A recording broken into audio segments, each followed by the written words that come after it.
Hello, and greetings, salutations, everyone. Of course, I am Vrykirian. Welcome back to another evening of entertainment here within the Lunar Archive. I've got another story here for you this evening, a tale that we had explored previously, full of romance as well as horror.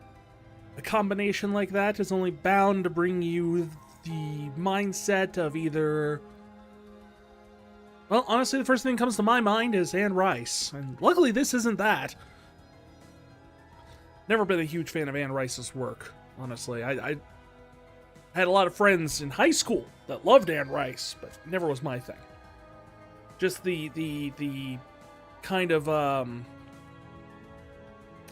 well, to use a strangely appropriate term, vampness of the whole thing. The overwhelming levels of just kind of drama and kind of campiness. That's not it. I'm trying to think of the right word. I'm like dancing around it. It's like, because I'm in my head, I'm just sitting there going like, no, it's not campy, it's not vampy, it's not foppish.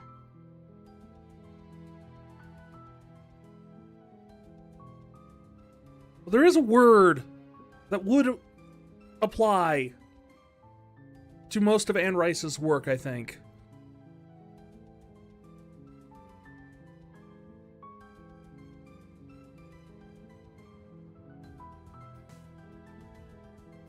I don't know. It's lost on me. It's just not coming, not connecting, not seeing it, not hearing it. But yes, we have more Slay the Princess, the pristine cut this evening. Last time, as you recall, we had a couple different endings that we reached throughout the course of playing through the game. We had gotten the Eye of the Needle,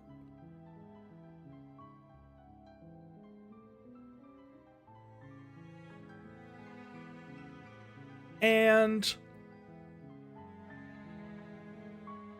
through the course of it, I think we also got the damsel ending, which was an interesting contrast, I would say.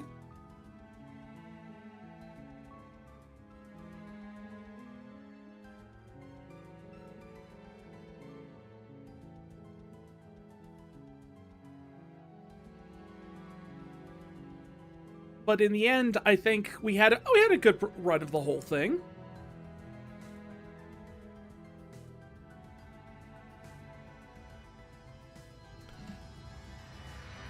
And I'm just kind of curious, because it's one of those things where it's like, I was really kind of taken with the solipsist kind of mentality of the entire game. Hey, Nick Reaper! Al Storagey? Storagey? Good to see you.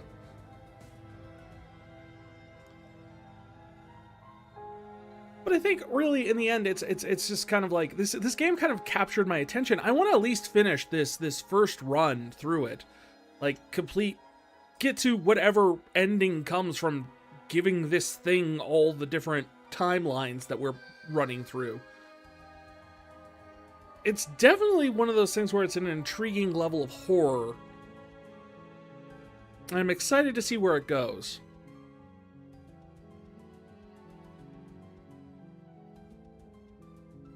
Also, tonight, to kind of continue on the festivities that we had started last week. Like, we had a bunch of 4th of July drinks last time, right? You know, we were playing Final Fantasy, but we were getting ready for the 4th of July, so we had a bunch of 4th of July drinks. And they were awful, and painful, and gross. And I felt very sick, and I couldn't sleep afterwards. This time, we've got something a little bit mellower and more of a curiosity, in my opinion. Is that a while back we had a drink for the evening that was Alani energy drink, but it was cotton candy. And that was interesting. It was actually pretty okay. It tasted like cotton candy. I liked it. I was going through the store the other day, and they had a new one. Alani Energy purple cotton candy. Now, is purple cotton candy a different flavor? I have no idea. But that's what we've got on the plate for tonight. So if we get around to doing some Renegade hydrating, we will definitely take up and see if there is a difference at all.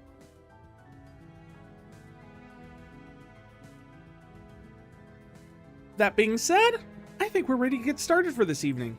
I think we've got a good we've got a good energy going. Really, it's fun.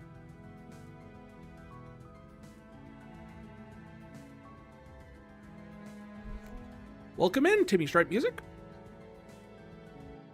Strip Music? No, Stripe Music. There is an E in there. I can read. All my chat windows are off in the corner over here. Alright, let's get into it. See where tonight's routes take us. I've had the menu playing over here on the window over here, and I didn't see last time, but it gets scary if you just leave it on the main menu long enough.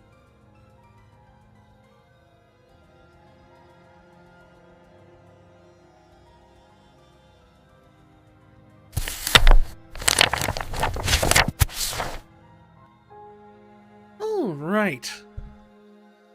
Welcome back to another evening of Slay the Princess, where... yeah, it gets creepy if you leave it on the menu too long. So the real question is, I have it from last time. We have a few questions left over. You're on a path. Yes, we're on a path. Blah, blah, blah. And at the end of that path... what is the point of the Eldritch Horror? What does it truly want? Better question, what are we? Because we have this weird, gnarly, weird claw thing for a hand, and that's all we've seen of ourselves, except for the few glimpses in the mirror we get to see of a shadowy figure. And I'm dying to know what the solution to that is. You're here to slay her. If you... yes, we're going to be, you know, end of the world.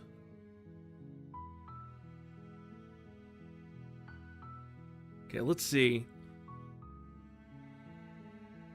You know, we've never tried just turning around and leaving. Seriously? You're just going to turn around and leave? Do you even know where you're going? Away from the cabin.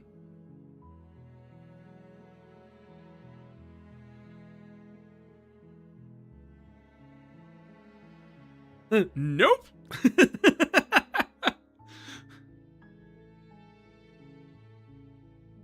Let's see, what other options do we have here? Okay, fine, you're persistent, and I'll go to the cabin and slay the princess. Okay, fine, I'll go to the cabin, and I'll talk to the princess, and maybe I'll have slay her. I definitely know where I'm going. The only thing that matters is where I'm not going. The cabin. I am not going to the cabin. I'm actually pretty okay with the world ending. I relish the coming of a new dawn beyond our own. Gonna go walk in the opposite direction now. And then I can just ignore him and keep walking. I like the nope. That's...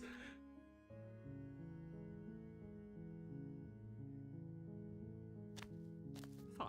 I suppose you just quietly continue down the path away from the cabin.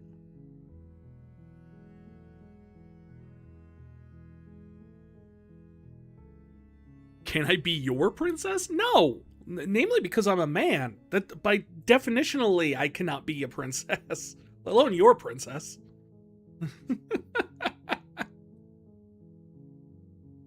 Might turn up the game a bit? Okay.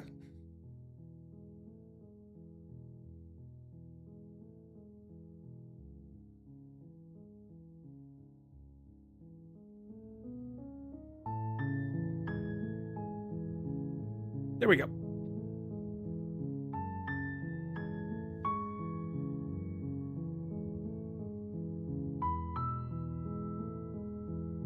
Good. What we're being asked to do here is wrong. Better to wash our hands of this whole situation than to take part in it. Well, now you're making me want to go back and do it, because I don't like you. Ignore that annoying little voice. He doesn't know what he's talking about. Well, I don't like you either. That's strange.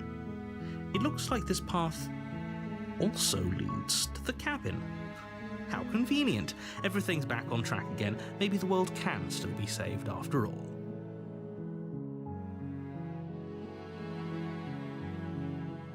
me see here. Let me turn down the music a little bit here. And then we can turn up the voice. Like, music and sound are down a little bit. And then voice is full. Because even in my ears, like, the voices are kind of muted by the music.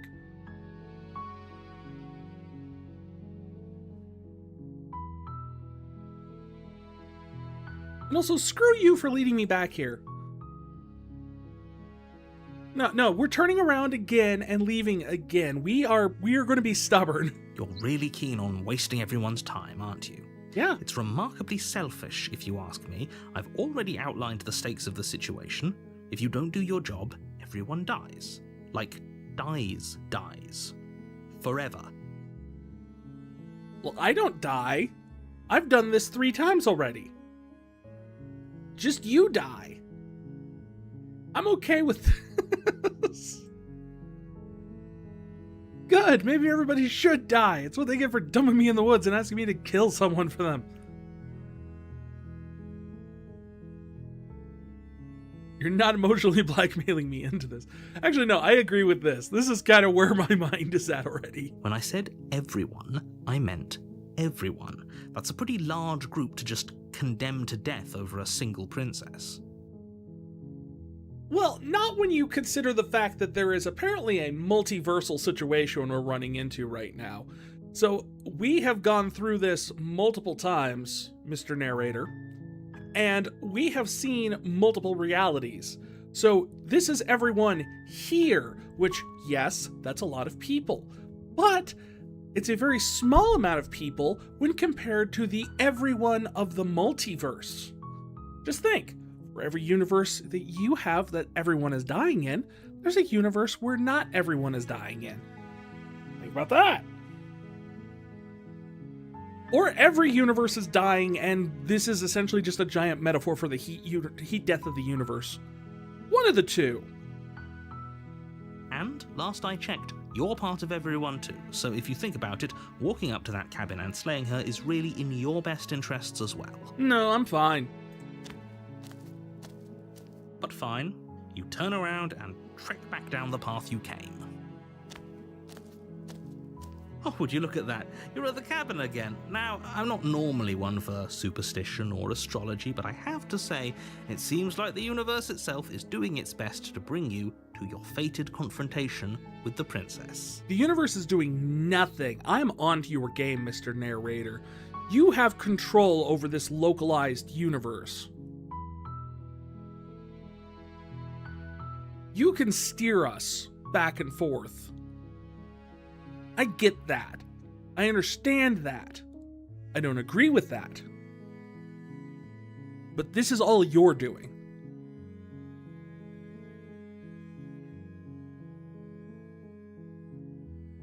Yeah? Well, I guess I start walking in a different direction. Again, in fact, I'm just going to keep trekking through the wilderness until I find a way out of this place. There's always a choice. Let me tell you right now that you're making the wrong one for pretty much everyone who's ever lived, as well as for everyone who ever will. Entirely possible, but I get to make that choice. You don't get to tell me no. And here we go. As you trudge into the woods, something strange starts to happen. Oh, interesting. At first, it's little flickers out of the corner of your eyes. Glimpses of familiar wooden structures through the leaves. Is the cabin following me into the woods now? My god, it's a dread gazebo. But as you focus on your surroundings, you start to realize that those flickers weren't just a trick of light. In every direction, there is a path and a cabin. And not just a cabin. The cabin. An infinite fractal of paths and cabins desperately trying to draw you back to where you need to be.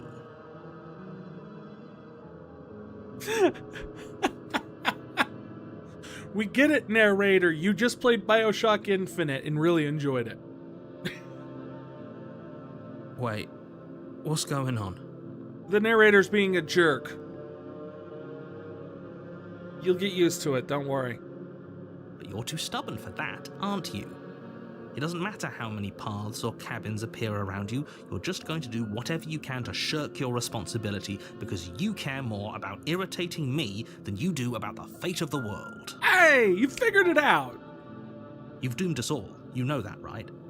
But of course you do. Otherwise you wouldn't just wander off into the forest in search of certain death. You lose track of just how long you spend aimlessly tromping through the wilderness. But it's not like any of that time spent lost in the woods really matters, because it isn't long before the world ends and everyone dies. Blah, blah, blah.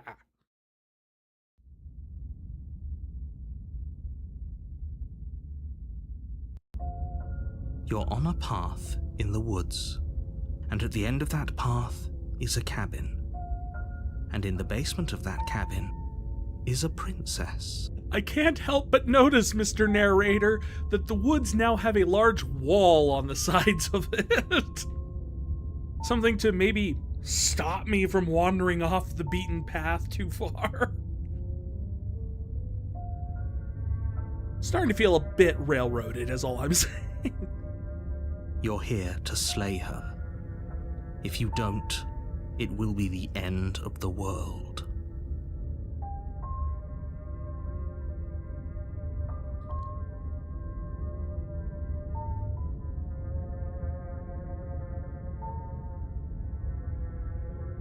Can I draw attention to the fact that there's a wall? Oh good, I have a follow-up response. If I can't run away from the cabin, I'm just gonna stay here in the woods forever. Stay in the woods forever.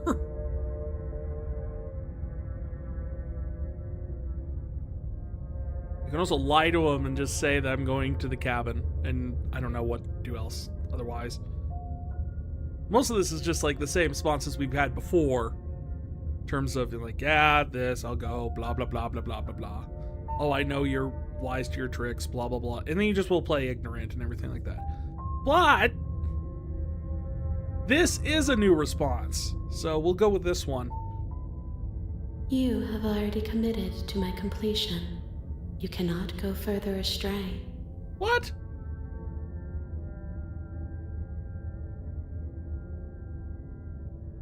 So now, for the first time, we have gotten not the narrator, not the voice of the hero, but we've gotten the voice of the eldritch horror at the end of time telling us. It just occurred to me that we're playing both Chrono Trigger and this on Sundays, and both have like eldritch horrors at the end of time. It's weird. Coincidence. I did not plan that, I assure you.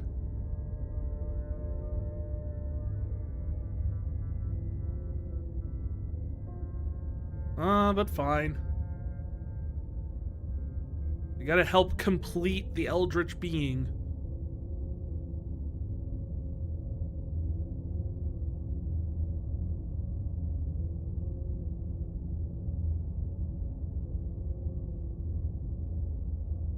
Yep, I'm gonna do it. You know I can tell when you're lying, right? What? Please take this seriously. I am begging you. Are you psychic or something?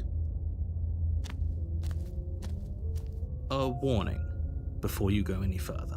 Yeah, see, there's a big wall.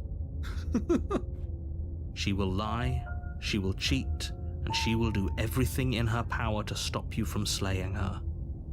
Don't believe a word she says. Okay. If we're stuck going in there, maybe we should believe her. Maybe she isn't a liar. Ignore him. He's just being difficult for the sake of it. Let's keep an open mind. I have no options here. I just noticed that the scroll wheel on the side of the screen here is actually just a little crooked finger. Oh. Am I not capturing my cursor tonight? Let me fix that really quick.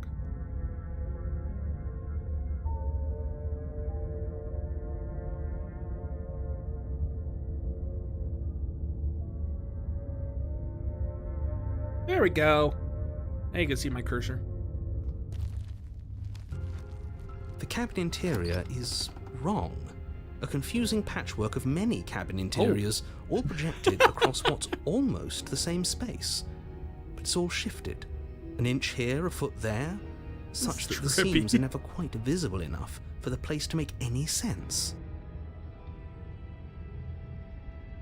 We broke reality. We're getting the all cabins ending. The only furniture of note is a plain table, its legs all the wrong lengths, its material devoid of feature. Perched on that table is a pristine blade. Yeah. The blade is your implement. You'll need it if you want to do this right. If he wants us to take it, maybe we should just leave it to collect dust, or better yet, grab it and throw it out the window. What good is a knife against a world-ending monstrosity anyway? Ooh, this is a new one. We have the voice of the Contrarian joining us this evening. Well, hello, Contrarian. I see that my previous path has generated a new friend for us in my head. But yes, you do raise a good point. No, we're taking the knife. Have you seen this place? We have literally no idea what to expect and no idea what we're dealing with. I've already told you what you're dealing with. You're dealing with a princess. How many times do I have to explain this incredibly simple and straightforward premise? Yeah, well, you say that, but that's also the same premise that led Stanley down the blue door. You can't just say that. Not when everything here is so wrong. Listen to me. My job is to describe facts as facts. Liar. And to guide you through your job, which is to slay the princess and through that action, save the entire world. I really hope there's a path in this that allows us to kill the narrator. That's on my I really wish list. And if you're going to slay her, you cannot let fear creep into your heart. You cannot lose yourself before you even get to her. Oh, ho, ho, ho. You've piqued my interest. What's going to happen if we lose ourselves? They'll be vomiting on our sweater already? Mom's spaghetti? Mm-hmm. Nothing, because you're going to pull yourself together. Just ignore the stressful geometry and stay calm. Hey, that's how I got through high school.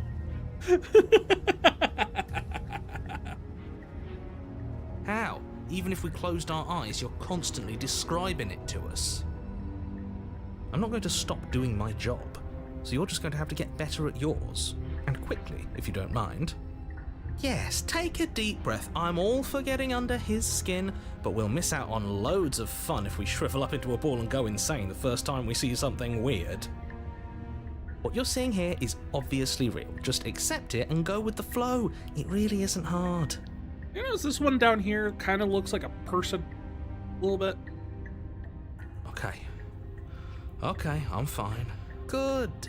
Now, whenever you're ready, we're all waiting for you to complete a very important task.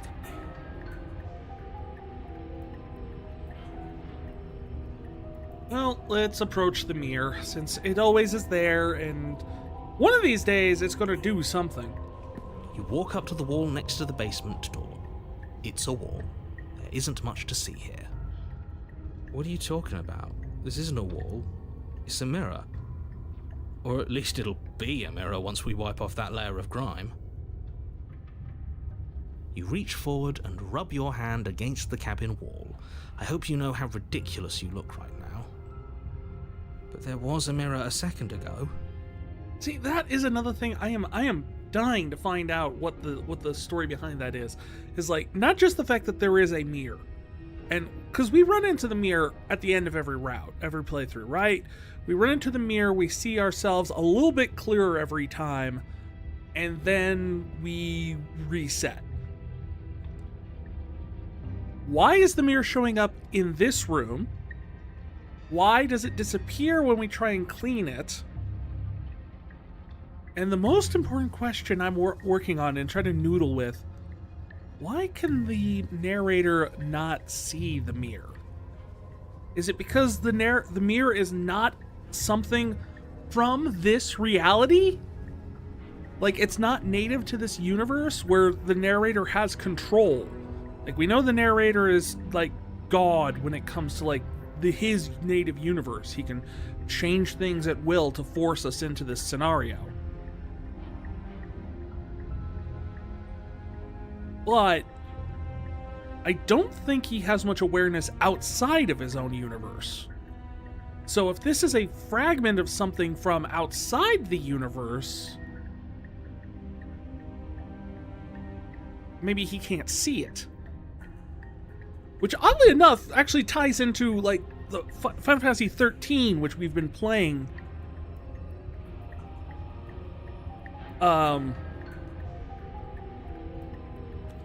on Tuesdays, where the whole concept is the fact that a human's heart is born of chaos, and because of that, God can't see what is inside of a human heart. And now it's gone. You know that taking the mirror away from us isn't going to change things, right? We'll find it again, and then we'll see whatever it is that you don't want us to see. We'll take the blade this time. Take the blade from the table. It would be difficult to slay the princess and save the world without a weapon. Yeah, I know, but everything's already weird here, so... Okay, fine, you took the knife, but you really shouldn't hold it like that. Then how are we supposed to hold it? The other way, thumb at the bottom. Will look much cooler and more serious if we hold it with our thumb at the bottom. Ooh, he's right. It would look much cooler. It really doesn't matter how you hold the blade. No, it'd be like rogue-wise. Just like, make a choice. You know, we're not holding it warrior-wise, we're doing it rogue-wise. Yeah. Hold it the other way. You switch your grip on the blade. Congratulations. Yeah. I like it. It changes the icon, too, or the cursor. Yes! Isn't this so much better? It really is. All the other times, I didn't feel nearly this cool. Okay, fine. You're right. This does look a lot better. See, even the hero's getting in on it.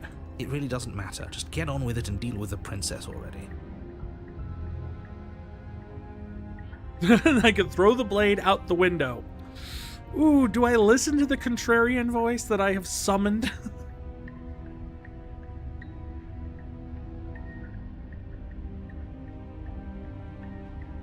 Yeah, sure, why not? Why not? We'll just be the pain in the butt path, where instead of being like trying it an evenly way or just being the I'm going to be nice to the princess way, this is we don't care about the princess at all. We're just trying to be a jerk to the narrator. Yes, do it. Seriously. You throw the blade at the window, glass showering the cabin as your weapon flies out into the night. I suppose you'll just have to deal with the princess without it. I guess. I mean, that won't be the first time. We'll be fine, don't worry about it. What's the worst that could happen? The world ends? Oh well. If the princess wasn't going to do it, the heat death of the universe was going to come for it eventually. Game, are you listening to what I'm saying? When I'm talking while playing you? I'm not so sure. This place is already messing with my head. It would be much better if we had a weapon. Yeah, but you're a terrible hero. What's done is done. Good luck, hero. I still like this. It's so fun. Oh, we're going in the basement. The door to the basement creaks open, revealing a web of branching staircases all built from unidentifiable materials. Nothing here seems to belong, and the closer you examine your surroundings, the more confused you get, your head throbbing with the effort of making sense of this place. None of the stairs even seem to go anywhere, let alone down. Yeah, I mean, look at this. This one just kind of stops here, but then how do you get on this one that also goes down here, but doesn't also go anywhere? More like antlers or hairs. The air here has a sickening, almost sludge-like miasma to it, The kind of indiscernible quality that comes from the blending together of every scent there is at once. An odour that is simultaneously everything and yet the sum of it all coalescing into a thick, nauseating nothing. I think that was one of the drinks we drank on Tuesday. If the princess Or lives Thursday. here, slaying her is probably doing her a favour. Her voice, a disquieting collage of tone and personality, drags up the stairs. How do you drag up the stairs when there is no up or down in this scenario? Hello? Hi. What are you doing here? Are you here to kill? No, thank you. Oh, don't be such a baby. I don't want to do this. Let's just turn around and leave. This feels wrong. This feels like a trap. Like whatever we do, we're gonna die. I mean, we might, but it wouldn't be the worst thing, right?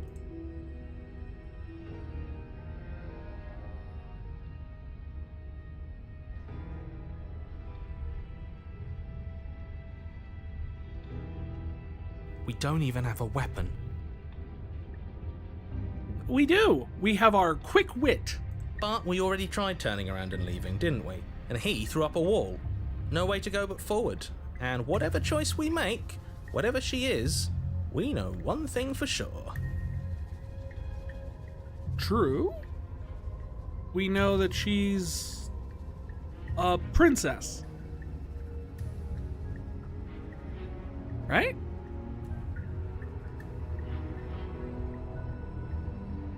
And what's that?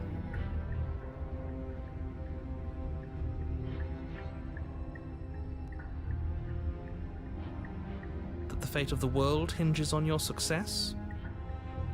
There'll still be plenty of ways to ruin his day. Thank you, Contrarian. You're my friend now. You're my favorite so far.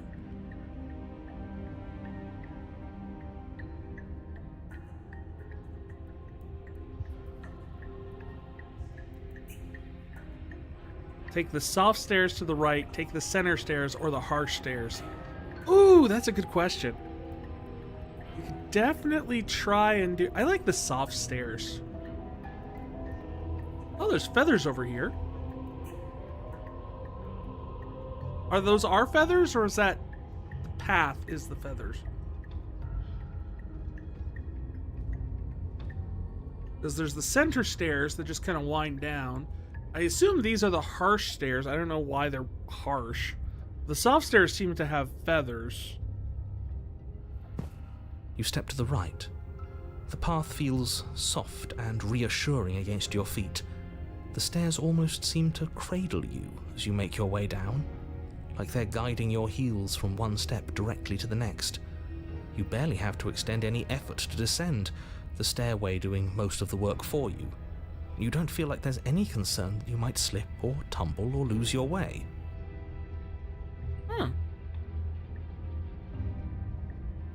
But the further you go, the deeper you sink in. First, it's like a lovely plush carpet, your toes digging down and barely hitting any resistance at all. But soon enough, you're fighting just to keep your knees from sinking out of sight. So... The softness threatens to swallow you whole, to wrest control of your body and surround you in a false ethereal bliss, pretending to save you from the cruelties of choice and consequence. So this is where my terror is sinking in, because on one hand, my first instinct is, oh, it's turning into pillows. My second instinct is, it's turning into a mouth.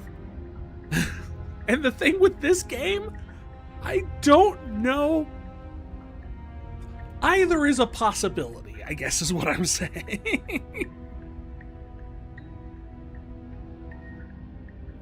It's slow going, but you manage to fight against the overwhelming urge to fall back into comfort and nothingness, the very struggle to continue forward consuming your every thought.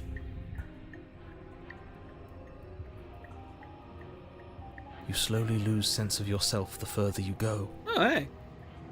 I remember that. I remember that. I remember that. I remember that. I don't remember that. time disappears, and you can feel yourself begin to untether. Ooh, my cursor has become a feather or a crow's head, or... Physical sensations dull and then vanish, Ooh! until the only things experienced are the endless repeating patterns and emotions of the journey, a continuous march forward to a destination long forgotten. It's starting to turn more simplistic.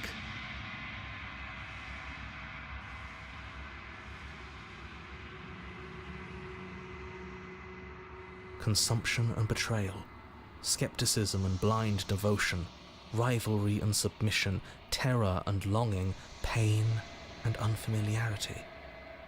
And at the heart of it all, an emotion that can only be described as... Are you okay? Oh, sup?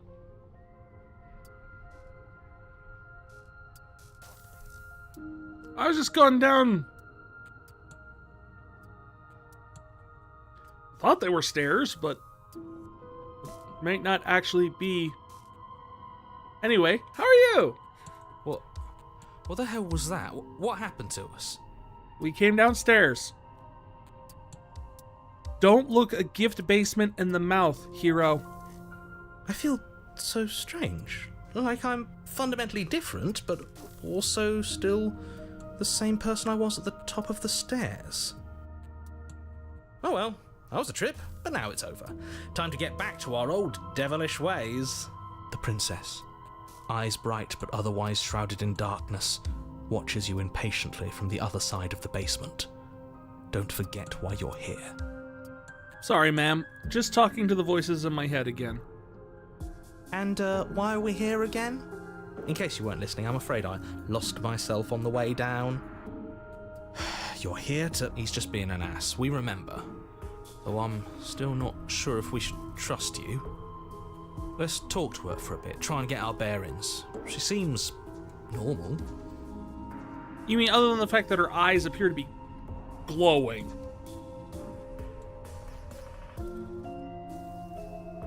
I'm sorry, I didn't realize I was here.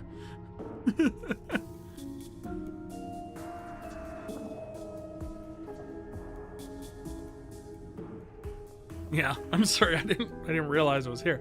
I'm tripping balls. That's okay. Sometimes I forget where I am too. Yeah. The shadows recede, revealing the princess's face. Your hair's a bit different this time. She's so warm and friendly. It's deception. Don't buy into it. How strange. So, why are you here? Oh. As the princess speaks again, it's almost as if she fractures. And where there was once just one of her, there is now another. So there was nice one, and this is kind of grumpy, stern, serious one? We can do that? Well, she can. I suppose we sort of can too, considering what's going on inside my head right now, and you existing. I don't like this. It's those cabins all over again. Can we put her back? I mean, do you have glue? Again? Have you been here before? Should we tell him? I don't know. We didn't go to the cabin last time. Nah, let him stew. Right, I'm telling him. Yeah, we've been here before, but we never went to the cabin. We just turned around and left until... It's hard to describe. Until the only thing we could see was the same cabin going on forever. And then you told us that the world ended and we died. And then we woke up, and I'm pretty sure you're familiar with all the rest of it. There were a lot of cabins. It seems to me like you saw something you weren't supposed to have seen. If only you'd listened to whatever words of wisdom you were given in that other reality. But what's done is done, isn't it? You're making it sound like we walked backstage at, like, Disney or something. Whatever you saw last time, unsee it. Whatever thoughts weaseled their way into your head, unthink them. If it's not already too late. You have a job to do here, and you need to do it now. Oh, new plan. Let's see if we can make even more of her. Ooh, I like that one.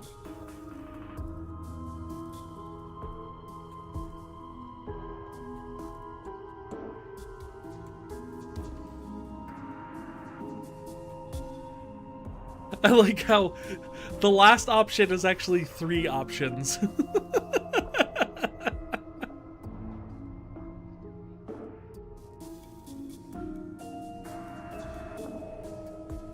Getting down here was weird, like I was pulled apart and put back together. Do you know what happened to me? I don't know what happened to you, but you look like you're in one piece now. But I understand. Sometimes I feel like I'm being pulled apart too. It's so terrifying down here. But at least now you're not alone. And I'm not alone either. We're probably stuck down here forever, aren't we? There's no way out, and barely a way in. Yeah, like she said. I don't remember what it was like before I was in this place. Why would I know what happened to you?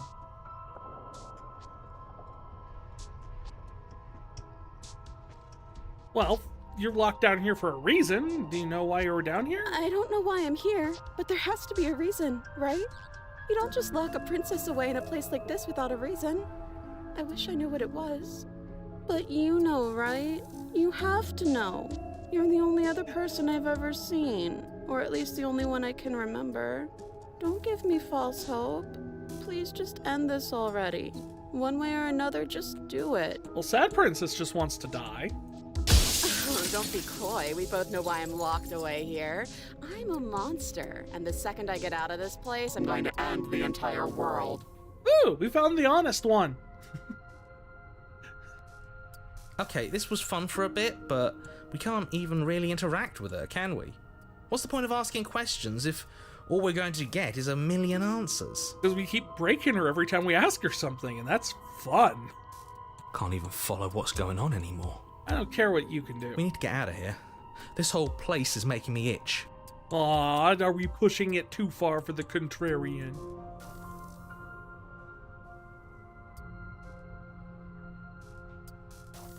I'll let you out of here. What are you gonna do? Are you looking for the truth? Or are you looking for the right answer? What do you want me to say? That I'd be a good person? I'm a prisoner here, and whether or not you shoved me down here, you're practically my captor at this point. This one. Anything I'd say is tainted by that. Besides, you already know what I'm going to do. If you want to put an end to me, then put an end to me. Not a single real answer. I mean, why were you expecting a real answer?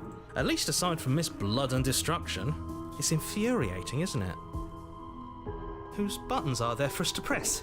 Whose skin is there for us to get under? Not exactly how I'd put it, but I don't disagree.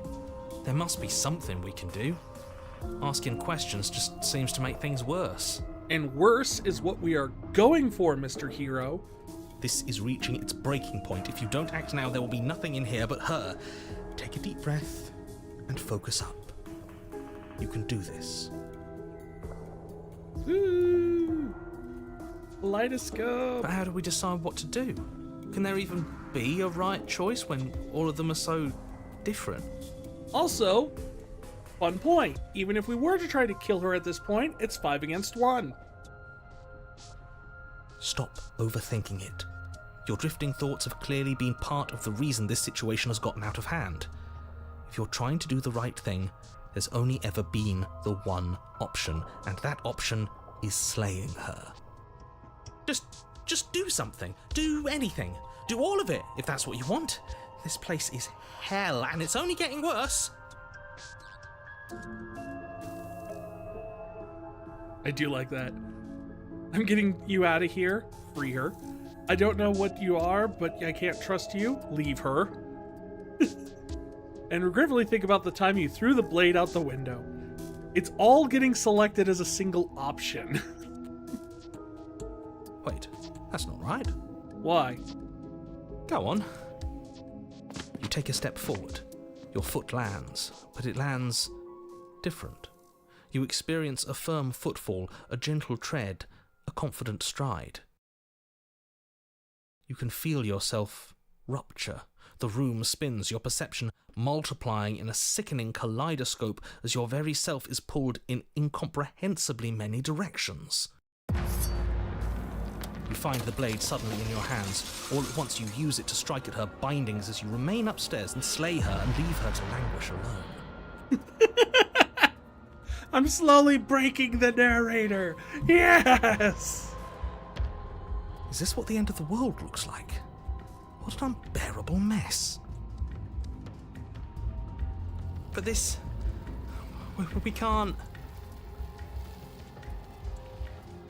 Do you not have anything witty to say? I could use a good bit of wit right now. Well, think about it this way.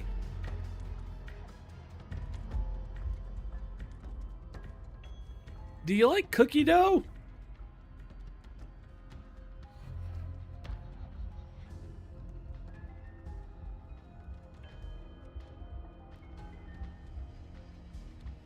There isn't context to that. It just seems the most appropriate thing to ask at this point. No, I don't, because this isn't fun. How are we supposed to have fun if everything is happening at the same time? It's the same as nothing happening, and nothing is excruciating. He answered me.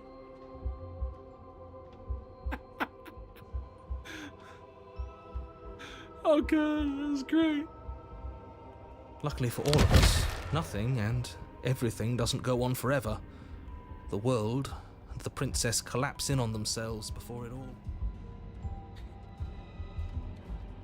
We essentially did the equivalent of keep spawning things into a map until the whole game crashes. I'll take it. Falls apart? I think he's gone. We were never going to salvage this, were we? You would say that like that was ever on the list of goals for this run. What happened to us? What are we? There are parts of us that are dead and others, they just don't fit. They just don't fit. How many fingers does she have? 1, 2, 3, 4, 5, 6, 7, and 2 thumbs. We can feel them moving around in spaces they don't belong. It's all so uncomfortable. Did you do this? Did we do this? Can you pull us back apart? Can you fix us? To answer your questions, one at a time. Yes, yes, no, no. We should help her. I think How? we did this. How surprisingly sincere. I didn't actually think our actions had consequences.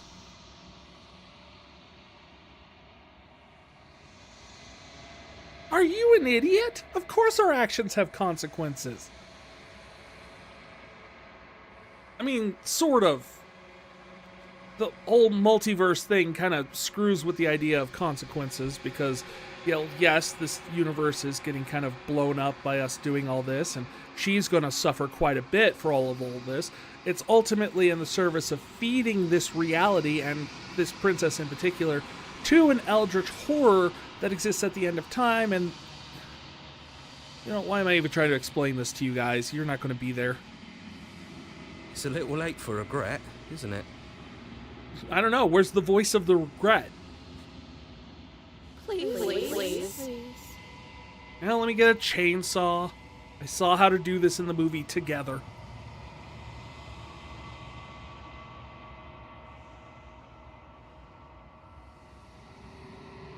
I'll do my best. See? I did my best.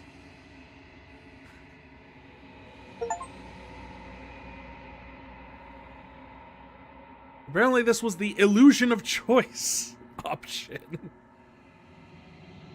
But you'll never know if she hears your reply. She's gone. She's gone. Where did she go? Should we try and find her? Not There's really. that mirror again. Why is it here? Why now? Hush, hush. We've done this before.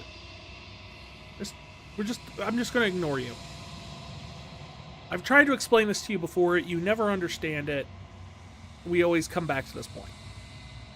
This doesn't feel right. It feels different. Final. Yeah, don't look at it. I don't like that thing. The voices feel small and distant as you approach. Gaze into your reflection. And as you reach forward, they're gone again. The mirror always makes them leave, but you need to see what's in it. Well, no more of the face, but I'm more goopy, I guess. Like I'm melting? I've withered. You find yourself in the long quiet once again. Yep, let's go see our friend. What's up? I am a growing chorus of contradiction. A mass of tides ebbing and flowing all at once in more directions than my attention can bear to hold. To look at any one is to shift them all into something new, and to look away is to reshape them yet again. All of me is changing, and yet the rest of me is still the same.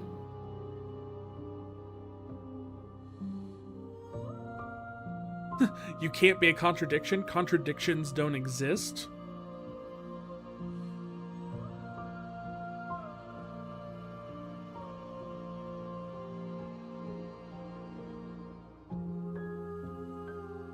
What do you mean contradictions don't exist?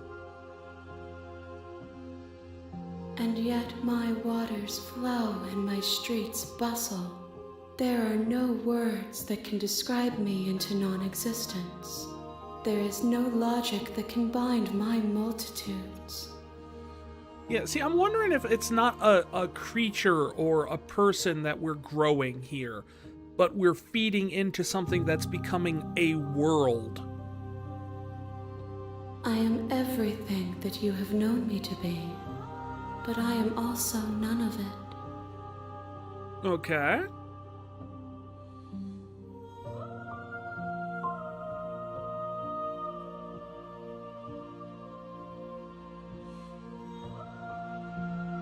How many more vessels do I need to bring you? We will know when we near our destination. Thanks. That's not helpful. Everything you say feels like a riddle. Can you give me a straight answer? I'm sorry. Words are difficult for me. They never fully weave what I wish to say. If you do not like my answers, then you need not ask me questions. The vessels you choose to bring me carry far more meaning than anything words could say in the spaces between. Doesn't matter how many times we go back, at least one of us always hurts the other. Doesn't that change you? Doesn't that make you worse? It changes me, but it doesn't make me worse, nor does it make me care for you any less. Does it make you worse? Do you resent me? No, it just kind of confuses me.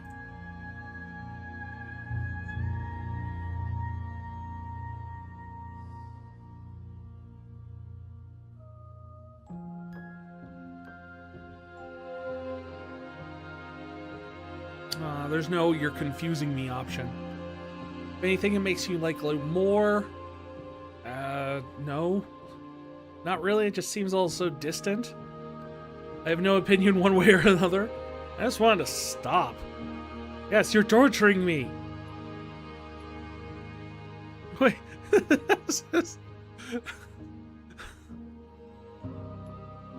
In this statement, do you strongly agree, have no opinion, disagree, extremely disagree? It's like those quizzes or job resume, the applying to a job. Because they always have those questions like you have to always like, yeah, you want to apply to our job? Here's a 500 question questionnaire of personality quizzes that, you know. Do they even do that anymore? I don't know. I haven't had to apply for like a retail job in for a decade. Well, I have no idea if they've changed their policies.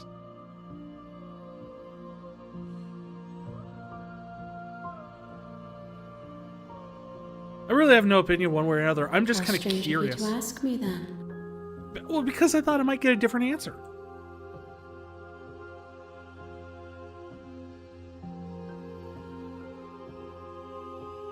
What do you think of this vessel?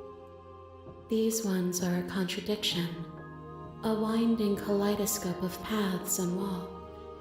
They are stretched into a shape not unlike me, but it is a shape they cannot hold. So they are bordering on the close. So far, that's interesting because that seems to imply that this is the closest we've come to bringing you a vessel that is similar to your own nature, which appears to be multiversal in some sort of capacity. Like, can be many things at once. Or all things at once, potentially. But because this one started as something that was singular and grew into the multitude, it can't sustain that shape. They will make for a rich and vibrant heart. Do not mourn them, for they will finally get to know themselves.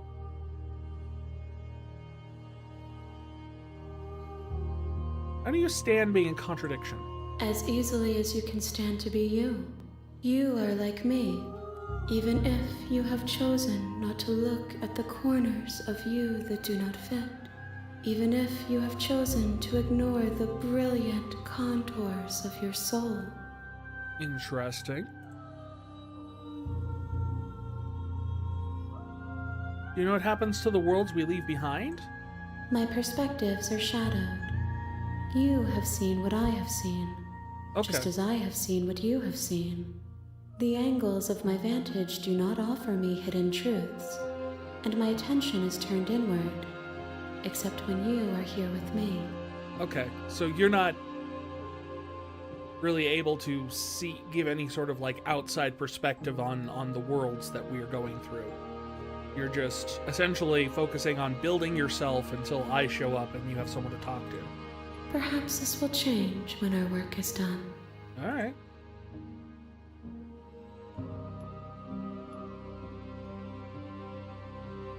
Do you still not care what I bring you next? I care about your gifts, but I have no preferences to burden you with. Even if I did, I would never dare to tarnish our relationship by assuming myself above you. Okay. I'm ready to go back. I will be here when it is time for us to meet again. And everything goes dark, and we die.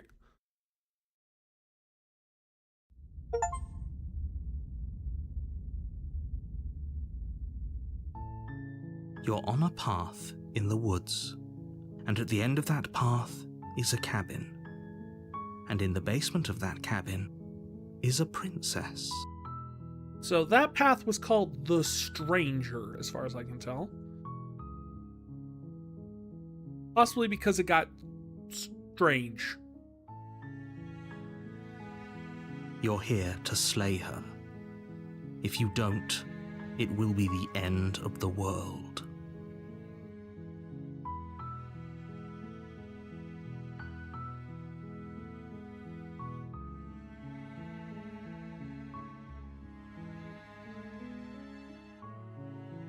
Yeah, do I get a reward for Yes, this? but you'll have to slay her before you get it. He promised me a reward. You all heard it.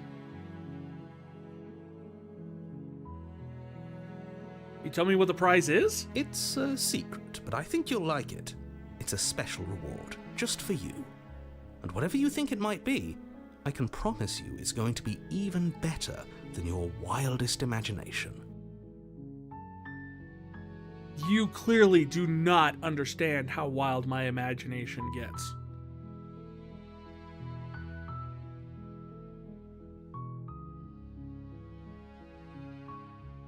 So, any other options?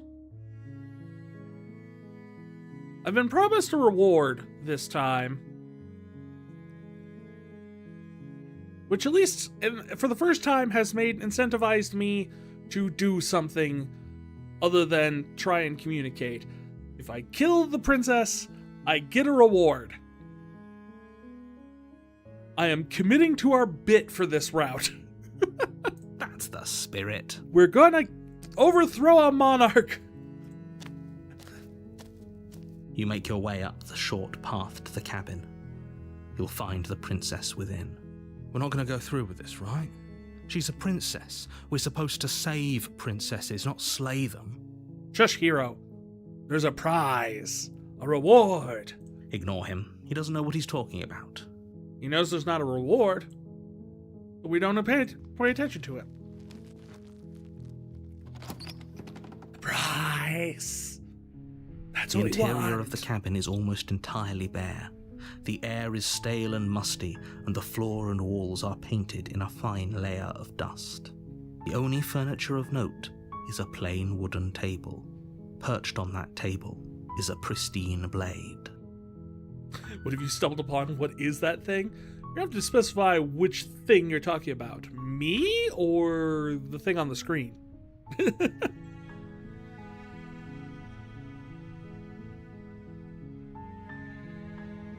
But is it just me, or is the blade closer to the edge of the table this time? The blade is your implement. You'll need it if you want to do this right.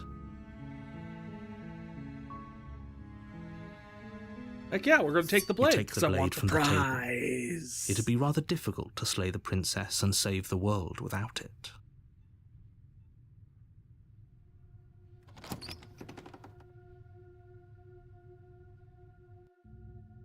The door to the basement creaks open, revealing a staircase faintly illuminated by an unseen light in the room below. This is an oppressive place.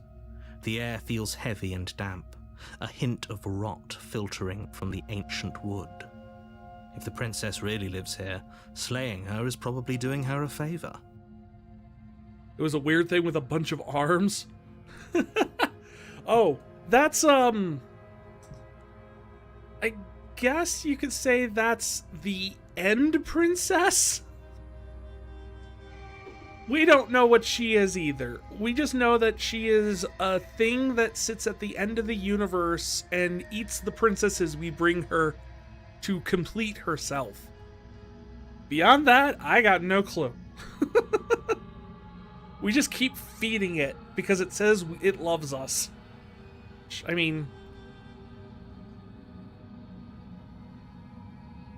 story of essentially all my cats, essentially.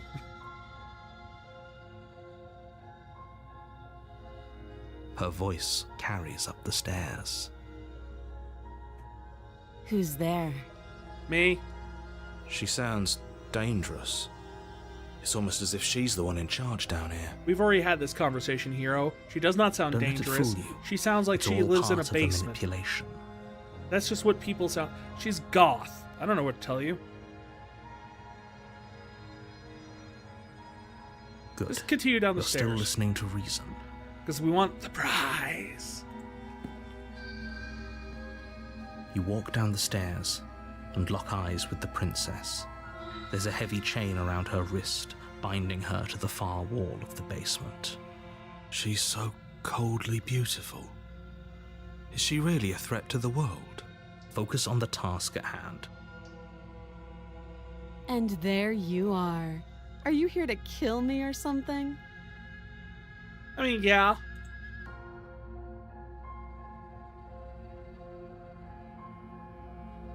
I'm never going to talk to her this time. I'm just, we're just doing it for the money, essentially, so. You step forward, your grip on the blade tightening as you steel your resolve. Oh? No talking then? Fine. What even makes you think you can kill me? Look, I can try to explain it to you and make you think, but it's not gonna sound good. Essentially, the voice in my head told me that this dagger can kill you. But only this dagger. I don't know. The answers do not come naturally to me. They come unnaturally to me. Because I've been to the end of the universe like 4 times already. I'm probably chained up in this basement for a reason, right? And if that knife is the only weapon you have, you'll have to get close enough to use it. So, you should just drop it. Best not to risk finding out what I can do. She's unarmed. If you hesitate now, it'll be too late. End this. No, narrator, we've been through this before. She knows Kung Fu.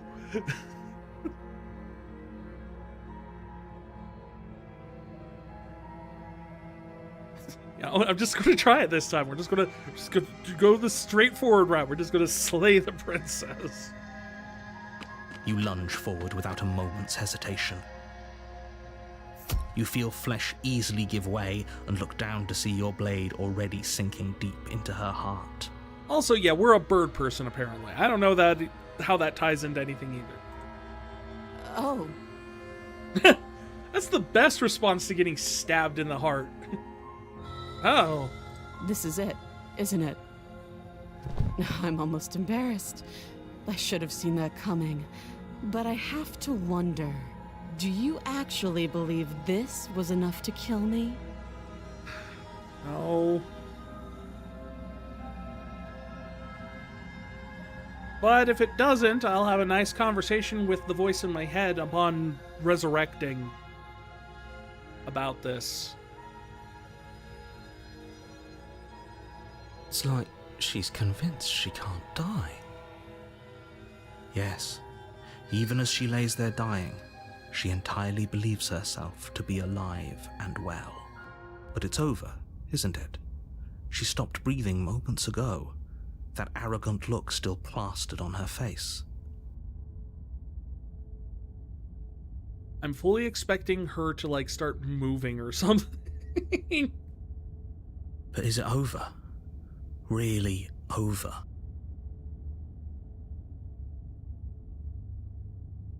Of course it is. She's dead. Yes, exactly. It's over.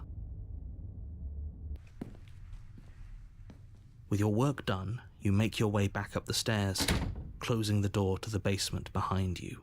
Why do I feel like we've done something terrible? You did kill someone. Greater good or not, something would be very wrong with you if you didn't feel at least a little bad. A little bit. But it was for the greater good. One of these days that will sink in and help ease your guilty conscience. But that day isn't today.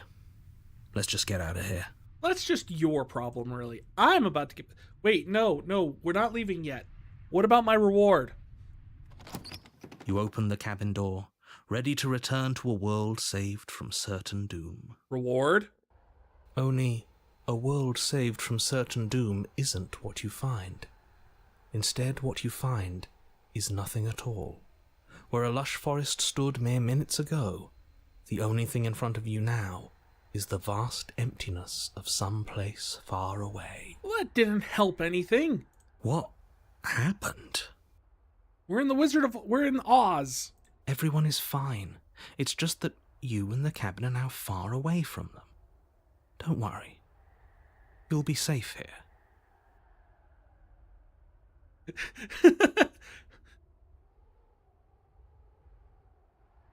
Wait, is this my prize? This sucks. What's done is done, and there's no going back now. I'm sorry you don't like your reward, but maybe you'll learn to appreciate it in time. A reward tends to be positive, narrator. Positive. No one sits there and goes, oh, well, what's my reward for doing this? And you're like, 3 bullets in the head. And you're like, oh, wow, thanks. This is what's best for everyone. Trust me. Time passes. You can't be sure if it's days or months or years or even decades. It's all a wonderful, boring blur. You've never been happier.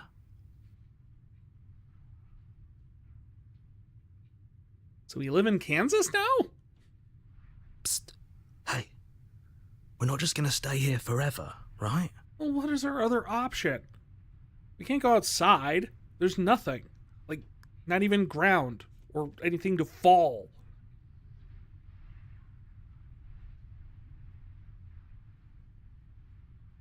Didn't you hear the narrator? I'm happy. We are happy. Good. I've lost my mind, apparently. Are we really happy? Or is he just telling us that we are? The narrator says all. The narrator knows all. No, we're happy. I'm sure of it. Really? Well, if you ever change your mind, just let me know, I guess. More happy time passes, though the word begins to lose its meaning. Time, that is, not happy. Happy still has plenty of meaning. So happy. Please, shake yourself out of it. We have to get out of here. The little voices, please, fall on deaf ears. Eventually you pass into a blissful state of pure existence. Though words like eventually and pass ceased to have any meaning to you long before that shift, you simply exist. Happy. Forever. I guess we took the blue pill. Good ending. You did it. You You saved have everything. already committed to my completion. You cannot go further astray.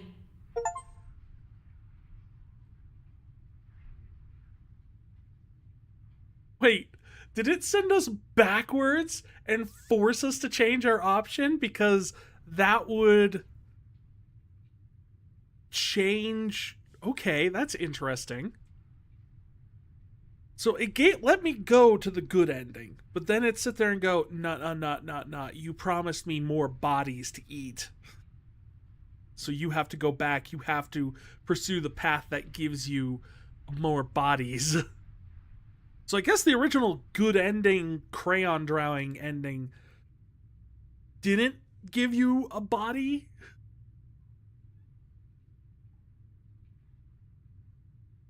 Yeah, I'm not happy. Good, because I have an idea to get us out of here. Though you're probably not going to like it. I'm going to assume you're going to say that we need to go back downstairs in the basement, remove the knife from the princess. The blade. We can use the blade to get out of this. Yeah. I can hear everything you say, little voice. There's only one thing it would want you to use that blade on, and I'm afraid that thing is you, dear hero. He's right. It's the only way out. What? Do you hear that? It wants to take this happiness away from you. It wants this wonderful place to end. Do you not? There's more for us to do, and the only way for us to do it is to take that blade and use it. See, I'm very interested that this is the good ending according to the narrator, because essentially what it's asking us is saying, like, the good ending isn't that we stop the princess. The good ending also involves the princess being stopped, not necessarily killed. I'm not convinced that she's dead. I'm fully expecting to go down those stairs and for her still to be there in perfect, like, no matter how long it's been, and just as soon as we remove the blade, she'll get up. But also, we, bird person, have to be isolated and removed. Not dead. We come back in another playthrough if we're dead. We have to be put in a situation where we are just essentially contained and frozen in isolation. And that's the good ending. So we are just as vital, like, getting rid of us is just as vital to this plan as killing the princess is.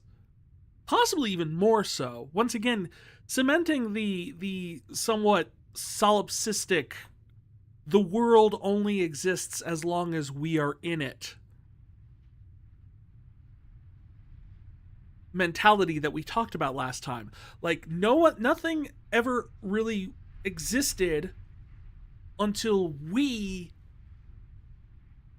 entered the world. And once we leave the world, if we die, the world stops to exist.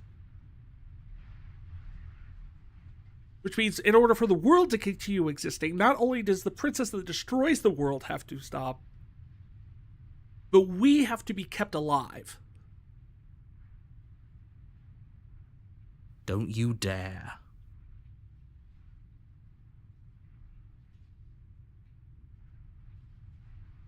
Wouldn't that kill us? How astute. You are absolutely correct. Using the blade to kill yourself would kill you, and you shouldn't do it. In a sense, we die, but looking at things from another angle, are we even really alive anymore? This place, it's nothing. It's absolutely nothing. It's just the same thing, constantly, forever. I know this is out there, but trust me, I know using the blade will work. That little voice didn't want you to slay the princess. It didn't want you to be happy.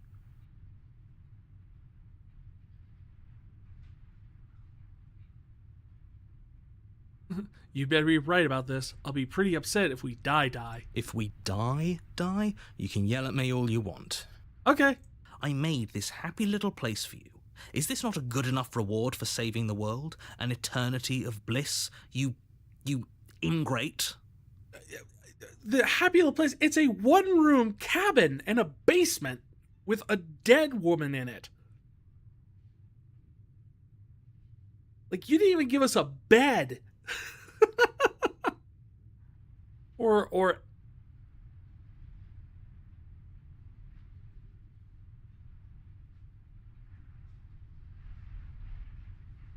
this route didn't have a mirror. There was no mirror in the cabin this time we went through. At any point. Oh, that's interesting. That's something to think about. Fine. Whatever. For the first time since time stopped meaning anything, you throw open the door to the basement and walk down the stairs. The princess's body is dust and bones, though the blade you used to slay her is still as pristine as the day you first held it. Wait, if time stopped having any sort of meaning, how did she turn into dust and bones? You pick up the blade, you stab yourself, and you die. The end. Nice knowing you.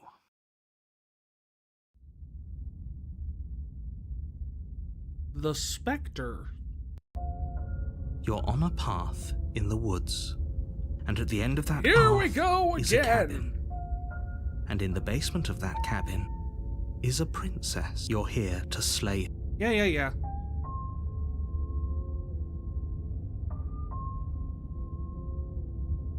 It's like, but I already killed the princess. I can assure you that you didn't. But I did. If he doesn't remember what happened, then maybe it's best to keep it that way. That's fine. It wasn't very hard to kill her last time. We'll just do it again. Oh, great. The cold is with us now. Well, if for whatever reason you're going to insist that this has happened before, at least your heart's in the right place.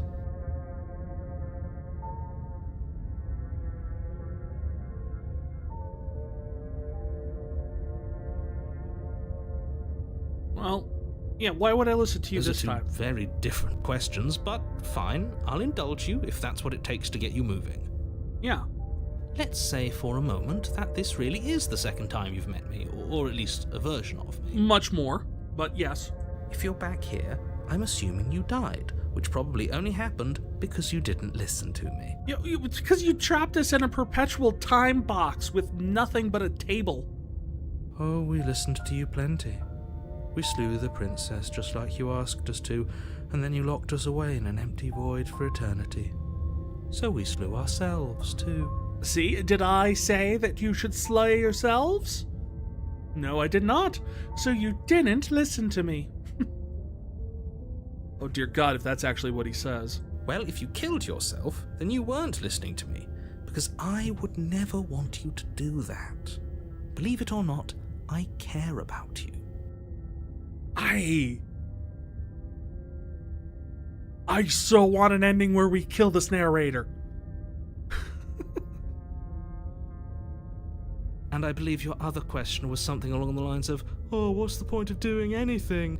If you're asking that, it sounds to me like you're making the rather dangerous assumption that your actions last time around didn't have any consequences. They didn't! What do you mean? Of course there weren't any consequences. We slew the princess, the world outside the cabin disappeared, we died, and now everyone's right back where they started. That sounds pretty consequence-free to me. Except then we got Cold hanging out with us. Yes, but in this purely hypothetical scenario, that begs the question of how you got back here. Did time simply rewind itself, or were you instead transported to a different world entirely? Had you failed to slay the princess, what would have happened to everyone in the place you left? It doesn't matter, because we didn't fail to slay her. And if she's really back, which I doubt, it'll be just as easy to do it again. But after that nasty trick you pulled on us, maybe she's not the only one around here in need of slaying. Just stay focused, will you?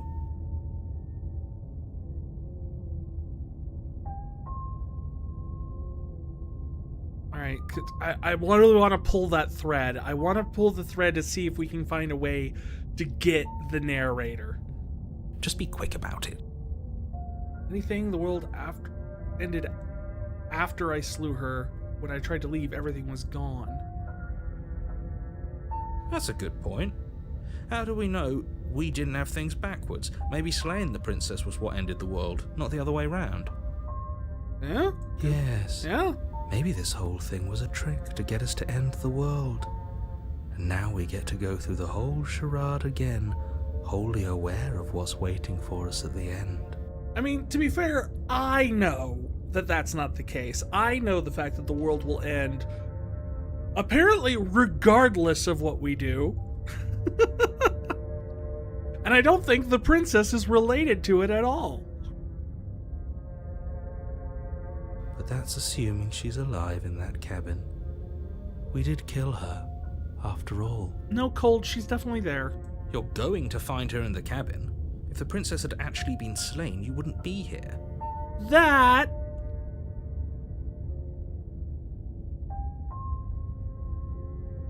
isn't necessarily true. We could absolutely still be here if the princess had actually been slain. You, who brought us here, might not know that the princess had been slain already. We could have been given false information. There are a lot of situations in which the princess actually already being slain and us being here can both happen. And let me assure you, killing her will not end the world. I don't know what you think happened to you last time, but it's a load of nonsense. You'll get your happy ending. I promise. Yeah, I all know what your definition of happy is, though. Well, that's exactly what we're afraid of. Really? Living happily ever after sounds that bad to you? Oh well, there's no use arguing over your masochism. The cabin awaits.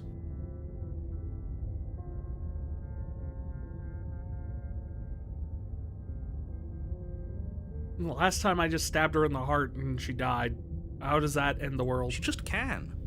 You'll have to trust that what I'm saying is true. See, you're not helping your case here, narrator. You're not giving us anything to go off of. You're just saying, well, that can't be, and then moving on. Who locked her in the first place? What is this place? People locked her in that basement, and I told you what this place is. It's a path in the woods. Don't overcomplicate things. No, I'm going to overcomplicate things, because not complicating things is what got us stuck in your quote-unquote happy ending.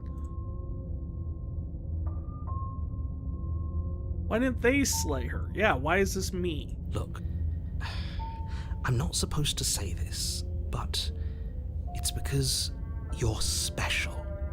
You're the only person capable of doing this.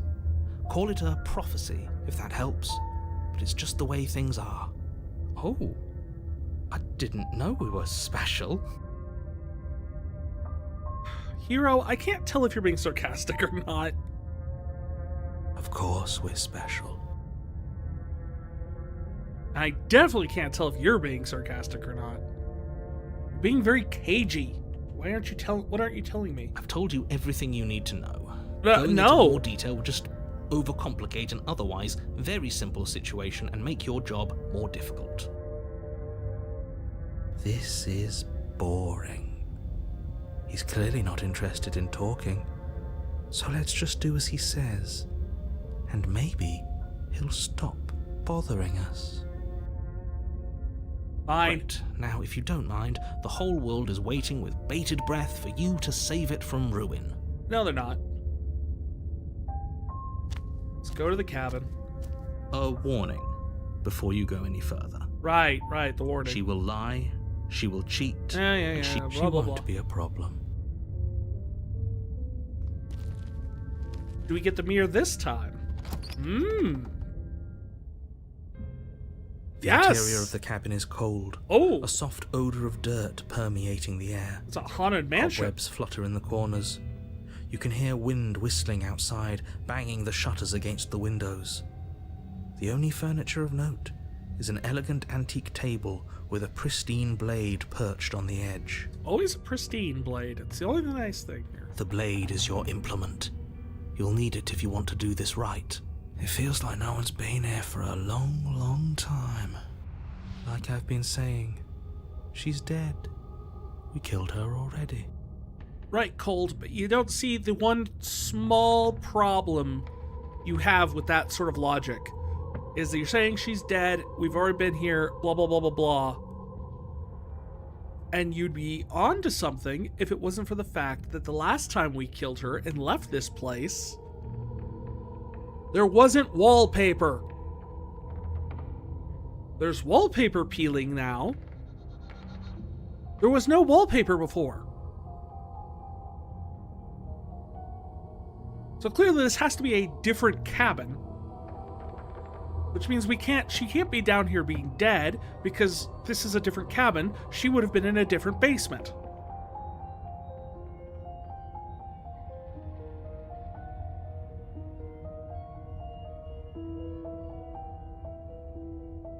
The whole cabin is different than last time. Very different.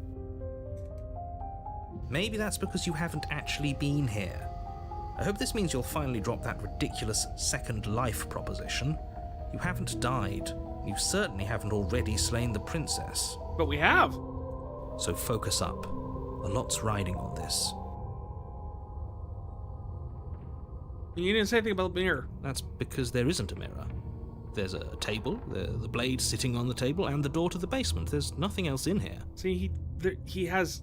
The mirror exists outside of the narrator's control. There's definitely a mirror. Just interesting is Hero can see it. There isn't. Who cares if there's a mirror? Let's just go into the basement and find her body so we can be done with this.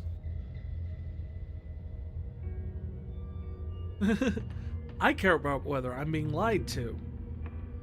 I care. I want to look at myself. I want to see how handsome I am. I care about being lied to. As do I. I'm not lying to you. Use your eyes. There is no mirror. But there Why would I is! lie about something so meaningless? What good would a mirror even do? Let you waste time preening yourself instead of doing what needs to be done. See, that's the problem we're having, narrator, is you're telling us there is no mirror, and there very plainly is. Which means that throws everything else you have told us that is so obvious completely suspect. You walk up to the wall next to the basement door. It's a wall. There isn't much to see here. This really isn't funny. You reach forward and rub your hand against the cabin wall. I hope you know how ridiculous you look right now. But it was there a second ago. Yeah. And now it's gone. Let's not spend much longer worrying over it. Clearly it's not even important enough to be acknowledged. Well, I mean, we could just enter the basement. The door to the basement groans open. Because she's already revealing an dead, old right? That's banister what and a Colt creaky keeps saying. wooden So we don't need the stairwell. blade. Everything is coated in a thick layer of dust, and you can feel it settle into your lungs as you breathe in the stale air. The very building itself feels dead. If the princess lives here, slaying her would probably be doing her a favor. Maybe she'll just be sitting there with, like, as a skeleton, like a Coco skeleton, like with, you know, full skeleton with, like, just eyeballs in the sockets. The room below is silent. Nobody's here. Naturally. As much as I appreciate the optimism, you shouldn't be so sure. I guess we'll just have to go down and see. As you descend the final step, the form of the princess comes into view. A skeletal body lying in a heap on the floor, its wrist still bound to the wall by a thick chain. I like the moment of, like, confusion in the voice of the narrator. That's actually really good acting. To, like, just with nothing but a voice, convey the fact that you're not even sure about what you're saying. Okay. She's definitely dead. Cool. It's just like I told you. I wasn't expecting that. Before you have a chance to finish your thought, the top of a head appears from underneath the floor. What? 2 deep-set eyes stare up at you, followed by a mischievous, skeletal grin. Oh, so we're not Cocoing this. We're corpse briding. And finally, the rest of the body floats up to join the head. Wait, this isn't right. What's going on here? Ghost! Hero, you're scared of ghosts? Oh. Wow. How absolutely terrifying. What's a ghost supposed to do to us?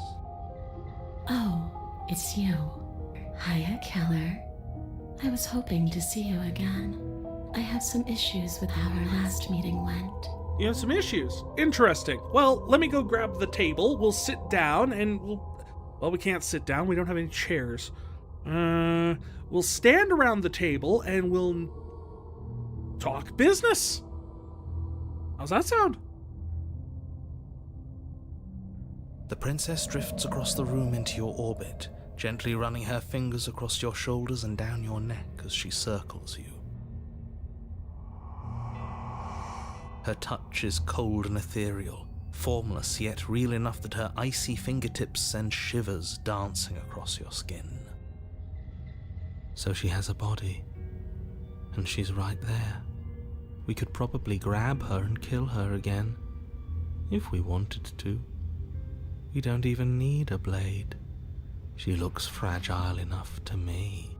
I'm pretty sure she's, like, incorporeal.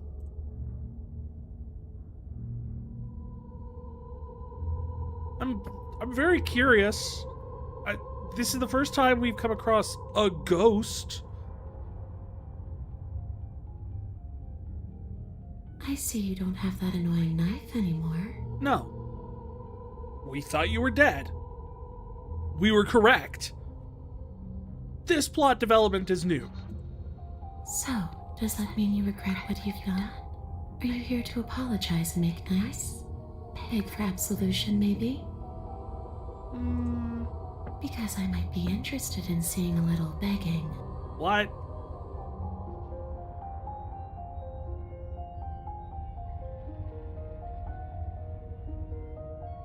See, this is what I told you. We killed her. I killed you. What are you doing not being dead? Stop playing the victim. You threatened me last time. Did she?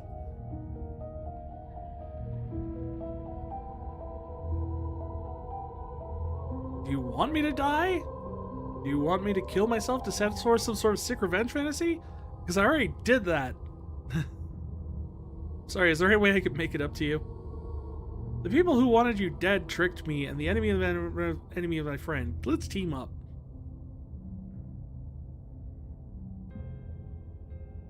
If I knew I'd wind up having to talk to you again, I wouldn't have slain you. Ow! Ow! I died too, and I'm not floating around. Why am I different? There's so many options for this route. Oh my god. You're dead, or at least mostly dead. What can you do to hurt me? After I killed you at this cabin, I want to say teleported? It wasn't in the woods anymore. Time stopped meaning. I killed myself to escape. I was told you were going to end the world. Really saying you isn't gonna work? Okay, team. I'm out of ideas. Thoughts? You're dead, then there really isn't anything. I guess I'll get going. And then grab the princess.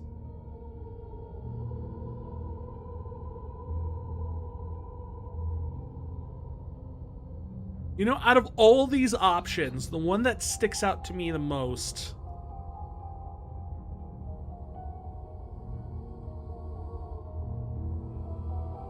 Where was it? Yeah, the people who wanted you dead tricked me. The enemy of my enemy is my friend. Let's team up. This is me saying, screw the narrator. Nobody tricked you.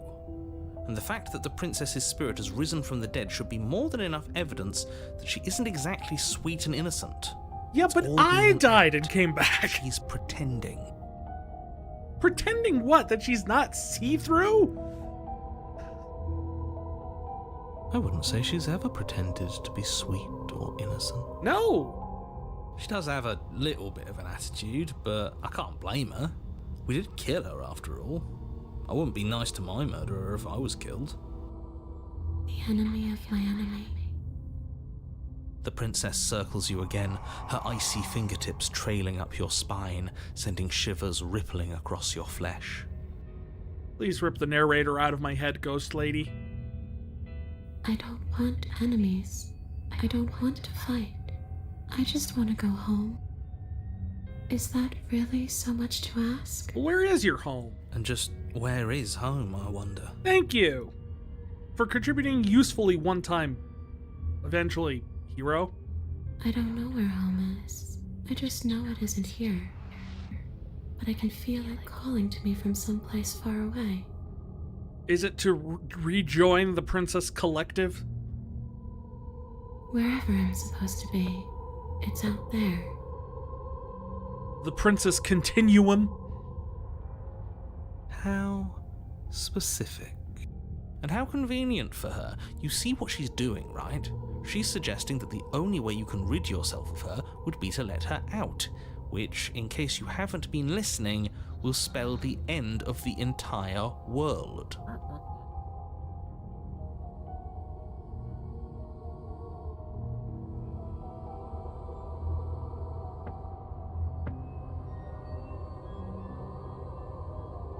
And do you want me to die? I died.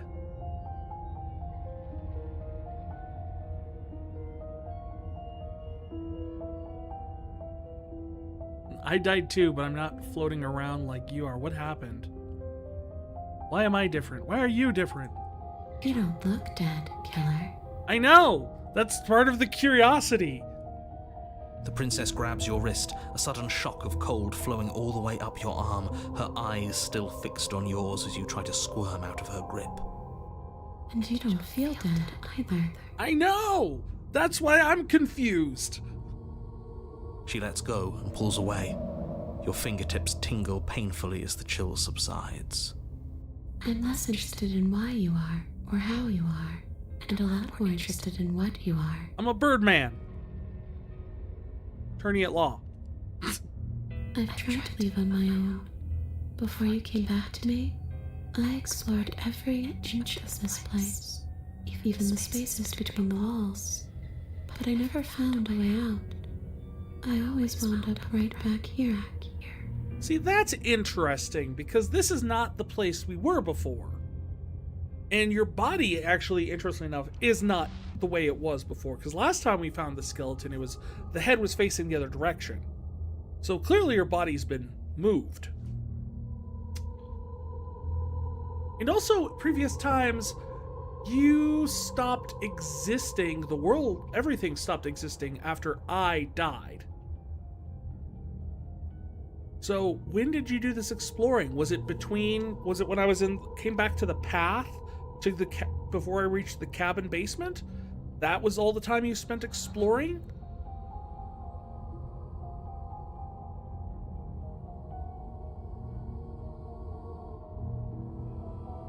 I have to imagine that's it, because we've established the fact that, like, nothing else can happen when I'm dead.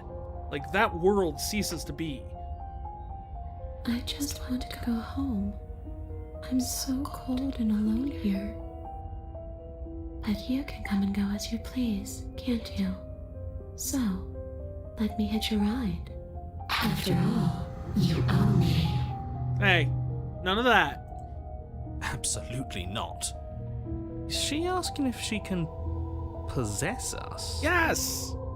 That is exactly what she is asking. She is. And I hope I don't need to explain why you can't let that happen. It would be catastrophic if she managed to escape this place. And if you let her in, there is very little anyone could do to stop her. Would she be able to see us if we went along with it?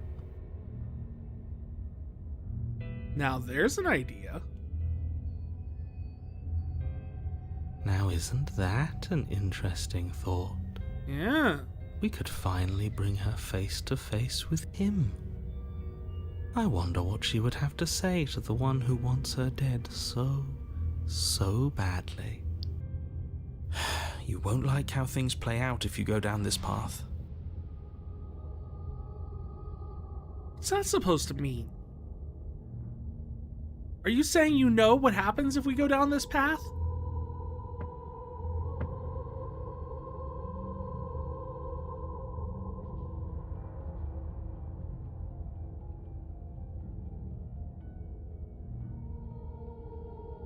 Big question. Yeah, do I get to be in control? Sure, why not? That doesn't sound very reassuring. Well, I mean, she did say why not. I think the implication there is I don't have to be in control, but she's willing to let me be in control. It could be the best way to trap her for good. Doesn't seem like it would be very easy to end the world from inside someone else's body. That is a very dangerous train of thought.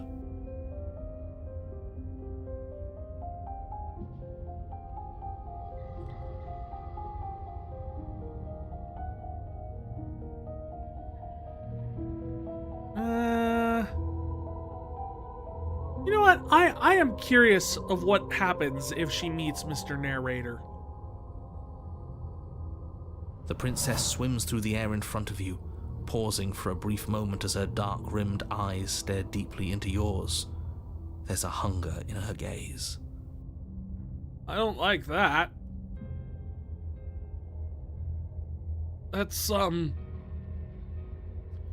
Please don't eat me. You're really trying to make it up to me, aren't you? Thanks for being a pal, killer. Sure. I mean it. Yeah. Nice. What are you doing? Don't just let her in. How many times do I have to tell you? You shut up. See you soon. Don't do that. That's making me feel doubt. She rushes forward and then she's gone. A sharp chill spreads across your body. It starts in your chest, a freezing numbness flowing out from your heart, all the way down your limbs, your mind growing cloudy and confused as it settles over your very soul. This is the first time I've had someone inside me. Willingly, at least. Let's not talk about these three other chuckleheads that are riding along. I'm not sure I like this. Can we get a do-over? Nope. I'm afraid it's too late to stop now. The numbness gives way to a stabbing pain, your muscles twitching and convulsing violently, each involuntary movement causing more waves of agony to ripple across your body. You collapse to the floor, and everything goes dark. Come on, you. You've got to get up. I know everything feels heavy right now, but we still have to get out of here. Your eyes flick back open as you get your bearings, your vision swimming as... So this is what it's like to be you, huh? Disembodied voice narrating your every move? Oh good, you can hear him. So, it doesn't work like that for you? Clearly it doesn't, or she wouldn't have commented on it. All these shards of broken glass on the floor. Are they also supposed to be you? Shards of broken glass on the floor? Like a broken mirror? Hey, I'm not a shard of broken glass. You kinda are. It's okay. You can finish your thought. I'm a voice? I'm me, is what I am. Who cares what we are? We exist. That's all that matters. You don't have to fight. We'll all be out of here soon. No, it matters. What we are matters. If I'm a shard of broken glass, then that raises some questions about certain other voices in here too. Yeah, that's the other question. Is the implication is that the others, Hero and Cold, are pieces of broken glass. But I don't think what she was saying is that narrator is included in that. I'm clearly the same thing you are. They're not listening to me. Do they not listen to you either? No, I'm not talking about you. I'm talking about him. And no, they don't listen to me either. They just do this constantly. You don't need to know what I am. You just need to know that I'm different from you. More important. So, you're the one who pulled the strings and made me dead. I can tell you don't belong here. You're barely even there. Like the shape of something left behind. You're more of a memory than a person. Oh, this is interesting. That's rude. You're kind of like me, actually. I'm just going to ignore her. You push yourself off the ground. The princess is nowhere to be seen. Obviously, she's nowhere to be seen. Because I'm in here with all of you. Everybody knows that. We've established this. I'm setting the stage. The room is empty because you made a spiteful, idiotic, and all-round foolish decision. On the contrary, we're learning information. You don't have to let him get to you. You're better than that. You're starting to make things right. This is infuriating. Just whatever you do, you can't leave this place. It's not too late to fix this. Probably. We're just leaving. Your legs, weary with the weight of the princess's spectral form and clumsy with the cold that still pervades them, stumble towards the stairs. I'm just trying to get home. You don't have to act like it's the end of the world. I mean, he seems to think it is. I don't think you are necessarily related to that endeavor. But that's exactly what you leaving this place is going to be. You don't know that. I do. Wait, if she has a home to go back to, doesn't that mean that her leaving won't end the world? It doesn't mean that at all. It could mean that wherever her home is, it's outside of the world. I mean, that is kind of where this is going. Yeah, but it has to be somewhere, doesn't it? And if it's somewhere, then it's part of the world. Who wants to tell him? I suppose it's all a matter of perspective. Where does the world end and something else begin? Does the destruction of one open a door to another? Or is it the same world reborn?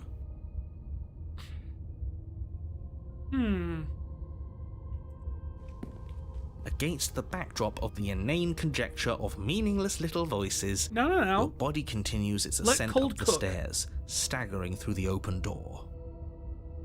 For how much you hate her, you aren't doing a whole lot to stop us from leaving this place. Maybe the bossy one doesn't actually hate me. Maybe he even likes me. Or maybe he just knows that he's been in the wrong.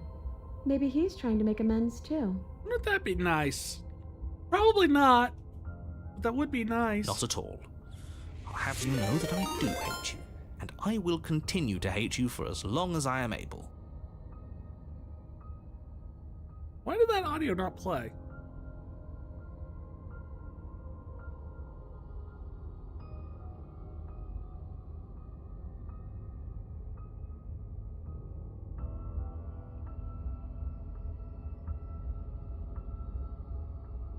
I gave Wiz a book and told him to keep it. There it goes.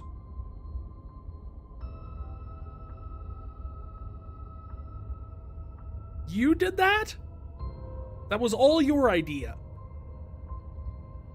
Well, someone's not getting snacks tonight. Hey, Wiz.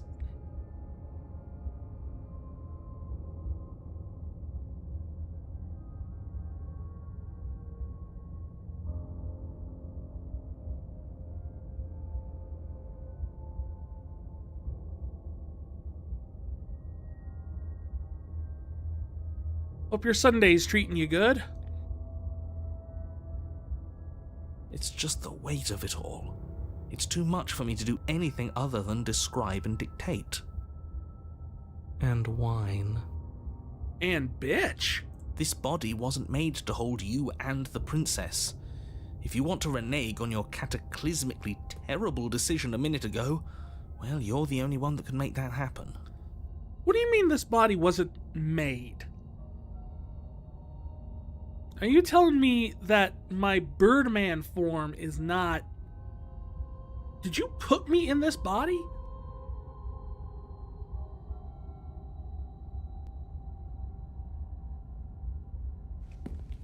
You continue slowly to the door, your feet like lead dragging across the floorboards, growing heavier with each step. We're so close. Thank you, thank you, thank you. If we get out of here, I won't even care that you murdered me anymore. Well, good. You lift your shaking hand and rest it on the door handle, but you pause before you open it, exhaustion sapping what's left of your will. Narrator, you're being Was mean. exhaustion really the best you could muster up? It's over. There's no use stalling. Let's see what happens next. Open the door. Shit. But exhaustion wasn't enough, was it? The handle clicks as you twist it. I think this is And the then first door time the groans narrator has open. swore. Collapse to the ground. You and the princess, free from the confines of the cabin. As you exhale from the effort, you look up and see... Wiz, thank you for checking out a book today. Hope you enjoy the Chaos Reports by Sid of the Lufane.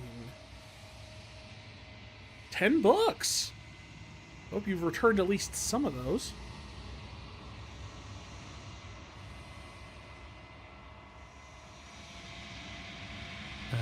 Yes? Nothing. He's gone, and so is everything else. Oh, cool. So we did slay him after all. He had it coming, I suppose. You're hoarding the magic section of the archives? We need those here, though. They're not meant to be back in any reality. The whole reason we keep them here is to keep them out of realities.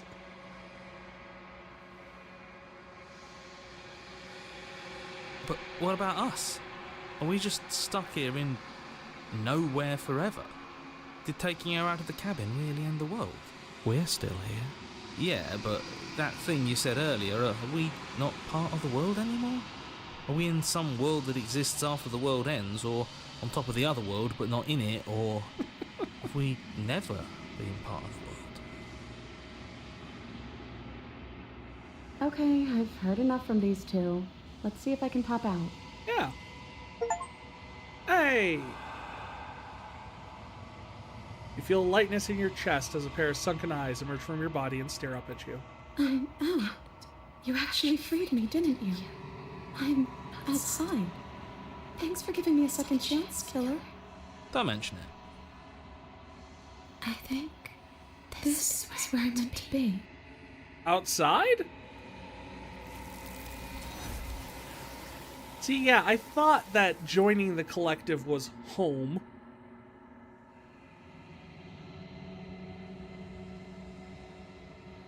And I'm actually now I'm wondering if, like, the entire point of the cabin is to keep the princess from joining the collective, and only by once the creature, the eldritch being at the end of time, the Princess Prime, I don't know what you want to call it, once it's complete, it will end the universe, or end all universes, and that's actually what they're trying to prevent. Possible interpretation of things. We won't know until we get the end, unfortunately, on that one. It's time She's to gone. leave. Where does she go? Should we try and find her? And No. There's that mirror again. Yeah. No, I'm just going to ignore you. We're just going to keep going. This is ignore. Yep. We've been here before. We do this every time. Silence as you reach forward. They're gone again. The mirror always makes them leave, but you get to see what's in it. Whoa! You've unraveled. Yeah, I'm like bones.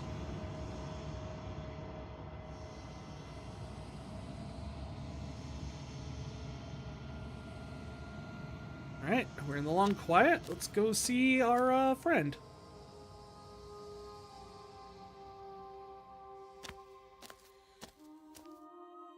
There's a world beyond the endless walls of the long quiet. We're supposed to be there. Well, yeah, there's nothing in the long quiet. Do you know what we'll find out there? Other worlds?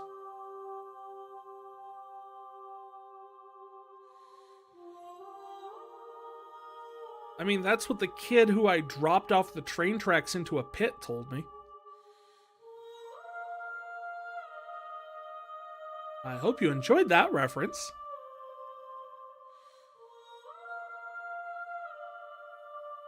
There's trees and stars and people. I think they're supposed to be people. It's true. Other than the princess, we've not really actually seen people. There is a warmth and sadness in me at the thought of people. Fresh tears on a winter's day. They are not like us. They do not last. Correct.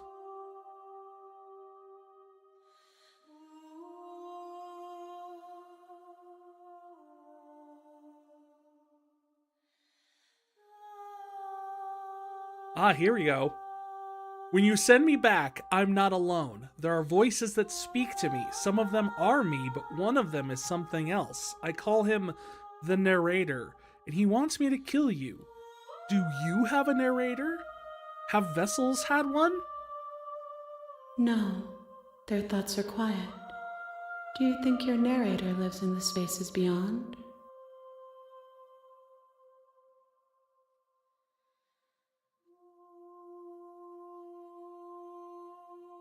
Let's see. He does. I don't know why, but I know this for a fact. He does. I don't know what I'm going to do when I find him. He does, and when I find him, he and I are going to finally have some answers. He does, and when I find him, I am going to kill him. He does, but you're going to keep that to yourself. Yeah, he does, and I am going to kill him. Because... no more. If he drives you towards my destruction, then he is steeped in delusion, for he does not know me. Just as I hold compassion for you, and you hold compassion for me, you can hold compassion for those who have wronged you. Oh, I absolutely can. But I'm not going to in this case. Do you think anything is real out there? Do you think we're real? We are real. Nothing is an idea that dwells in the absence of something. But nothing cannot exist on its own. And because of that, nothing can't exist. You know, that reminds me of a conversation I had with a friend once. We were having the discussion of whether nothing was a constant. Like, no matter how big or small the emptiness was, it was always nothing. You can't have more nothing. Now, I argued the case that if you had a shelf with nothing on it but a can of beans, and then you took that can of beans out of the cabinet, you then have more nothing. My friend disagreed. He said there's no way to have more nothing. Nothing is nothing. I said that can't be because you had nothing and a can of beans. And now you don't even have the can of beans. There has to be more nothing.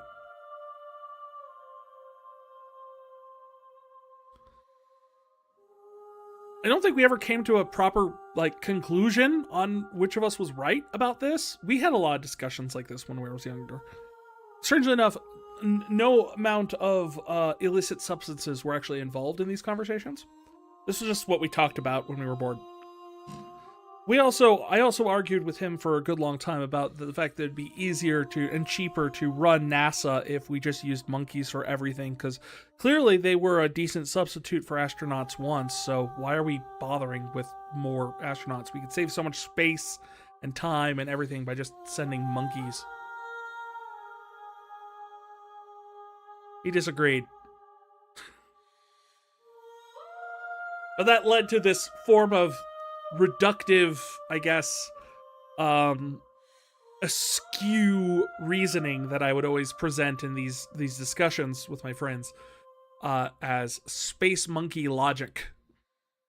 It's one of those things that, like, it's wrong, but it sounds right, but it's wrong. But it sounds right. So yeah, that's kind of what this nothing cannot exist without something, because nothing is the absence of something. So there has to be the contrast in order for both to exist. It's like shadow can only exist because there is a light. If there wasn't light, shadows wouldn't exist. But in the absence of light, darkness would still exist, because darkness is the absence of light. I don't know. What do you think about this vessel? This one is vaporous. Yeah. She is a dream of a life she could never have, but that longing has given her so much capacity for kindness. She will make for a yearning heart. Do not mourn her. She will finally be able to hold what she never knew. Okay. Do you know how many we need? 1. Whatever you bring me next will be enough. One more. And then gravity will pull the others back to me. I will be singular. A final multitude. How can you be singular and a final and a multitude?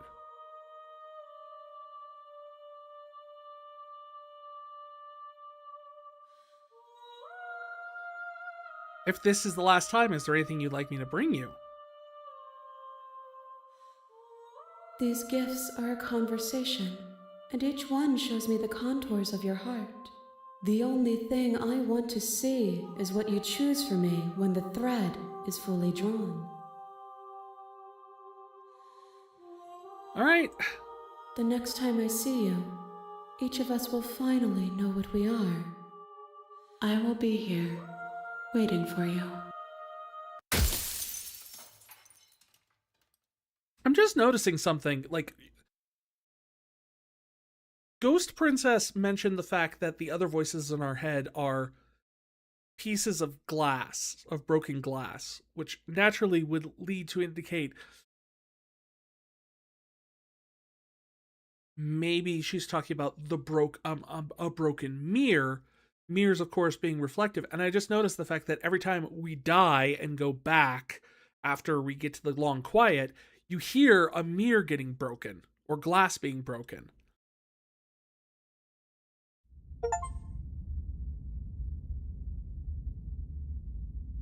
You're on a path in the Yeah. here.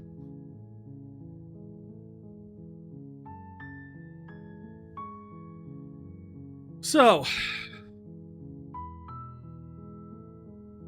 the reward was no good.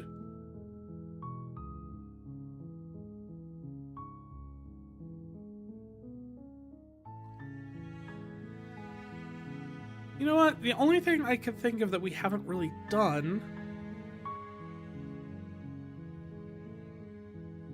is just silently going to the cabin. You make your way up the short path to the... We're not going to go through with this, right? Ignore him. He doesn't know what he's talking...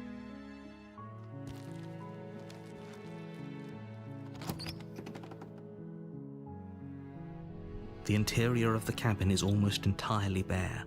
The air is No stale mirror. and musty, and the floor and walls are painted in a fine layer of dust. Does the mirror only The show only up in the furniture second? of note I'd have to go back is and a look. plain wooden table. Perched on that table, the blade is your implement. I'll take the You blade. take the blade from the...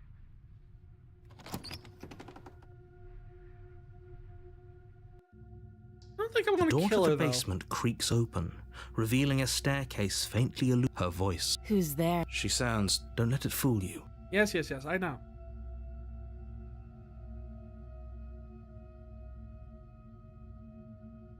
Just checking in on you. Oh, it's been so long since anyone's come down here. I was starting to think they'd forgotten about me. How long? You walk down the stairs and lock eyes with the princess. There's a heavy chain around her wrist, binding her to the far wall of the basement. She's so coldly beautiful. Focus on the task. And there you are. Are you here to kill me or something? You keep saying that.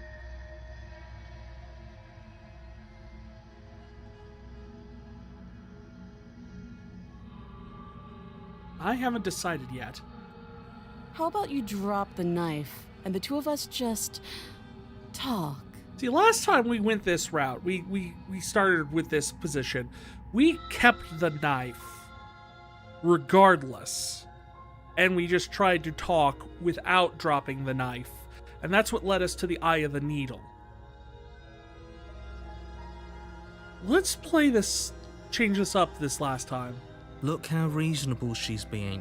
We should just drop the blade and talk things out. Don't you dare. It's fine. We can decide what we want to do after we talk to her. Maybe she really is a monster, but killing someone in cold blood isn't very becoming of us.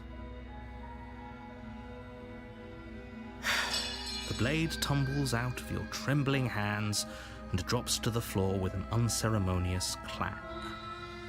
Thank you. Yeah, no problem. Against your better judgment, you step forward to speak with the princess face to face. She's just sitting there. Unarmed. Just chilling. We'll be fine. I don't know what you're hoping to accomplish here, but I can assure you there's no reasoning with her. Just make sure you don't forget about the blade on the floor. Right. You're going to need There is a it. blade. It is on the floor. So here we are. What an awkward start to a relationship.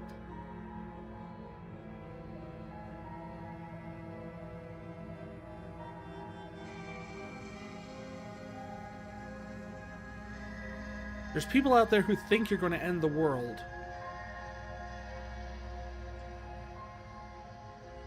Let's start with the basics. What's her name? Or... yeah, it's pretty awkward. Just create some rapport with her. I know. I just said that. Now why are you here to kill me?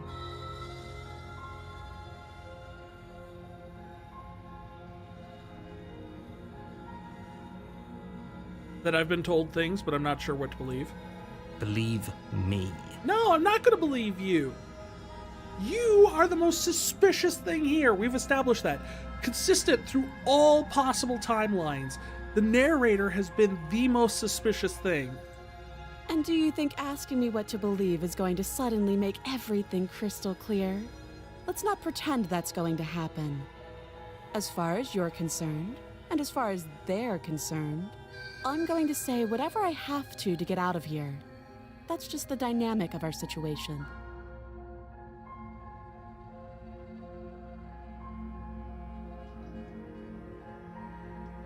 There's people out there who think you're going to end the world.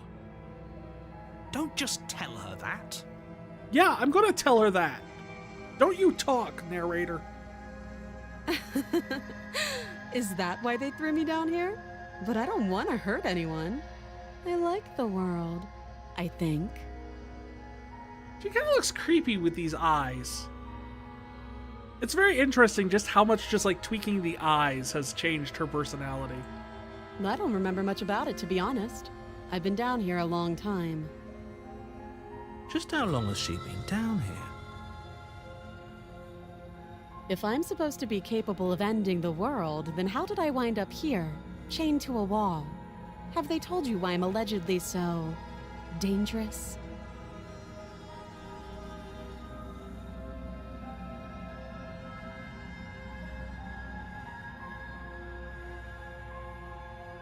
Let's see. What are you going to do if I let you out of here? Deflect? I've been told enough. I was hoping you would tell me. No, but I'm sure they have their reasons for keeping the information secret. No, and if I'm being honest, I'm more inclined to trust you than I am inclined to trust them. This is more or less where we're at this point. Sooner or later, you'll understand that I have your best interests at heart. Hopefully sooner.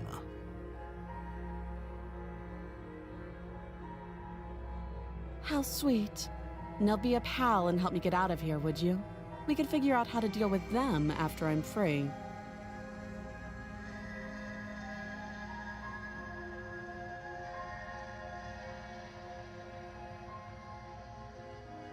I mean, I'd like to have a few more questions. If I may. Fine. What do you want to know? Just, how long have you been down here? Too long. That's not an answer. Note the lack of detail. You can't trust her. Shut up, narrator. You're not part of this anymore.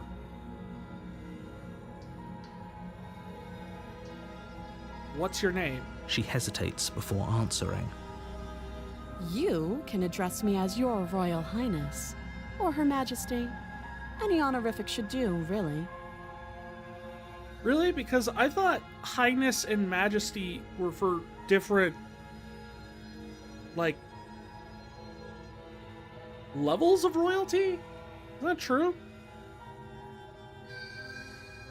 I thought someone told me that at one point, but at the top of my head, I cannot tell you what the difference is here. Let me see. Majesty versus Highness.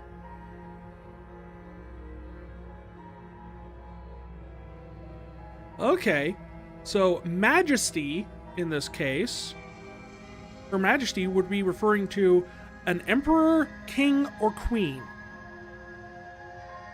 Highness, Your Royal Highness, would be what you would use to address princes, princesses, and other members of the extended royal family. So in this case, she would be a Your Royal Highness, but since she's a princess, you wouldn't call her Her Majesty.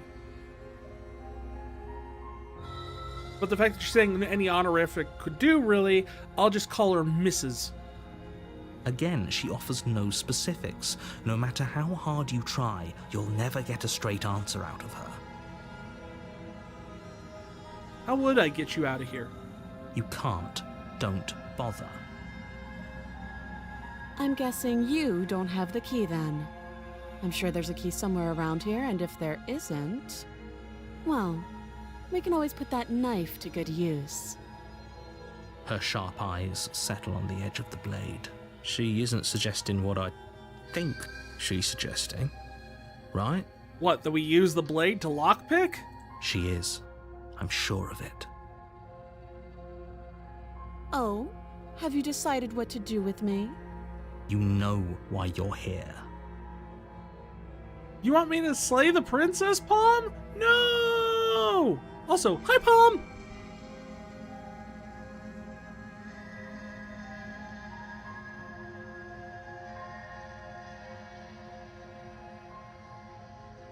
Let's see, I've tried slaying her in this situation and got one ending. I've tried to get her out of here. That gave me a different ending.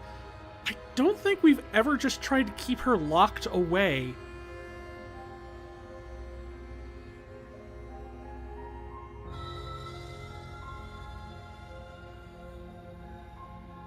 That seems like a pretty good compromise. She didn't like that. Leaving her alive is too risky. If you don't deal with her soon, she will find a way out. How? She hasn't found a way out yet. I mean, look, she's been down here, she said, for a long time. If, you know, she hasn't found a way out, I don't see any reason to cause any concern. One way or another, I'm going to find a way out of here. You can make it easier for both of us if you help. Oh, someone's using the angry font. And if you don't, I can promise that you'll come to regret that decision. You have to make a choice. Let's hope for all our sakes it's the right one. What if she's impatient? And 5 minutes is a long time? You know, that is true. I hadn't been thinking about it in terms of the fact that Because we've been discussing the possibility of the fact that these worlds exist in isolation and only come into being whenever our self comes into them and pops into existence. So as far as we're concerned, a long time could have just been the 5 minutes it took us to walk to the cabin. So you might be onto something, Palm. 5 minutes might be a long time, and she's just really impatient.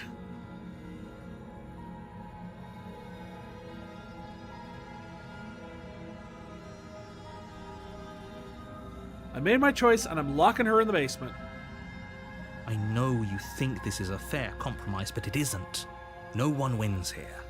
It's a chance we'll have to take. We can make this work. If we just stay here and keep watch, no one has to die. You're making a mistake. I know. I've made a lot of You mistakes. turn your back to the princess and make your way to the stairs. Oh, the way you're phrasing that makes it sound like she's going to break free suddenly, grab the knife we left on the floor, and stab me in the back. It won't be long before I slip these chains. And once I'm out of here, there will be hell to pay for leaving me behind. Yeah. Slip these chains? She can't, right? She needed our help to get out of here.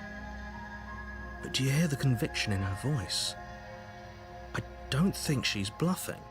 Either way, she dropped her mask, didn't she? You can still turn around and finish the job. No. Or, no. Wait, no, we didn't leave the knife down there. We have the knife. It's in the cursor.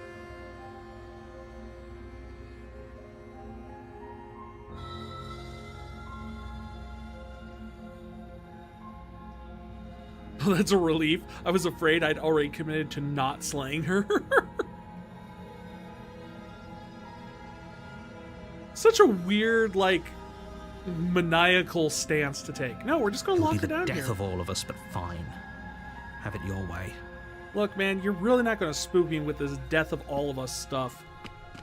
You close the basement door, locking it behind you and quickly barricading it with the heavy wooden table that once held the blade.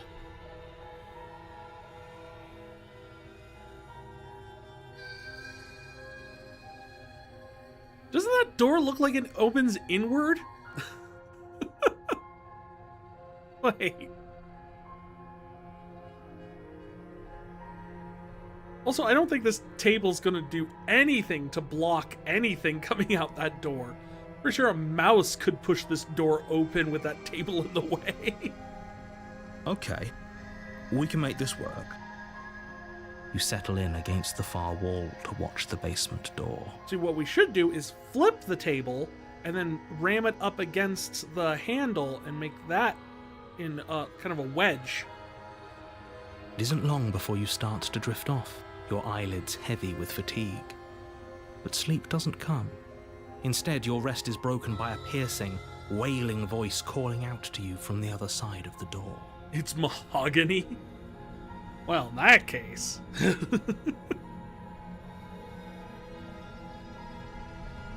I know you're still there. Why don't you make things easier on yourself and let me out? Well, I mean, she's apparently knocking, so apparently she can get there. It's not like this little door will hold for very long anyways. But it's probably a good idea to try to get back on my good side. Ha ha ha. It doesn't matter if the door holds. We put a table in the way, too. I mean, I didn't kill you. I just locked you down there. You could just, you know, just, maybe I could run. Princess, stop. She sounds terrifying. Like she's less of the princess you saw and more like something out of a nightmare. As she violently rattles the door, you do your best to shut her out of your mind. When I get out of here, I'm going to pick you apart piece by piece. I won't forget what you did, and I'll never forgive it. Well, there goes the chance of know the making the kind of last enemy thing we're you've offering made to tonight. Princess Prime going to be like a positive thing. It doesn't sound like she's getting any weaker. Why No. would she? It doesn't. Narrator, you're not helping.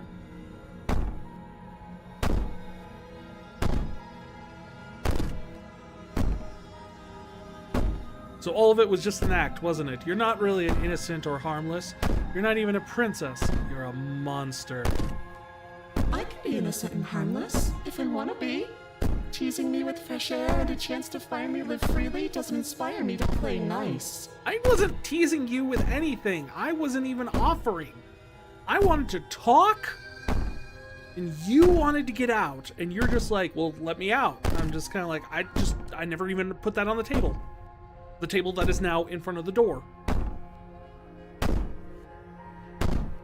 You put the princess's threats out of your mind as best you can and huddle up against the wall. You jolt awake in the middle of the night to silence in the cabin. The ruckus has stopped. Wow. And the door to the basement is ajar, its lock broken, and the table shoved out of the way. It does open inward! The table did nothing! Nothing! Why would you put a table in front of a door that opens the other way?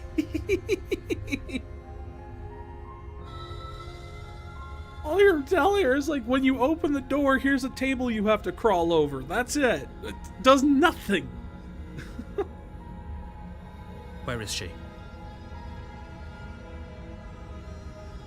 Thanks for helping me get out of that awful basement. Sure. What's up?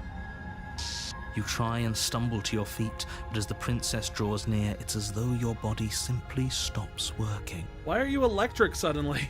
It isn't all at once. The paralysis comes in waves.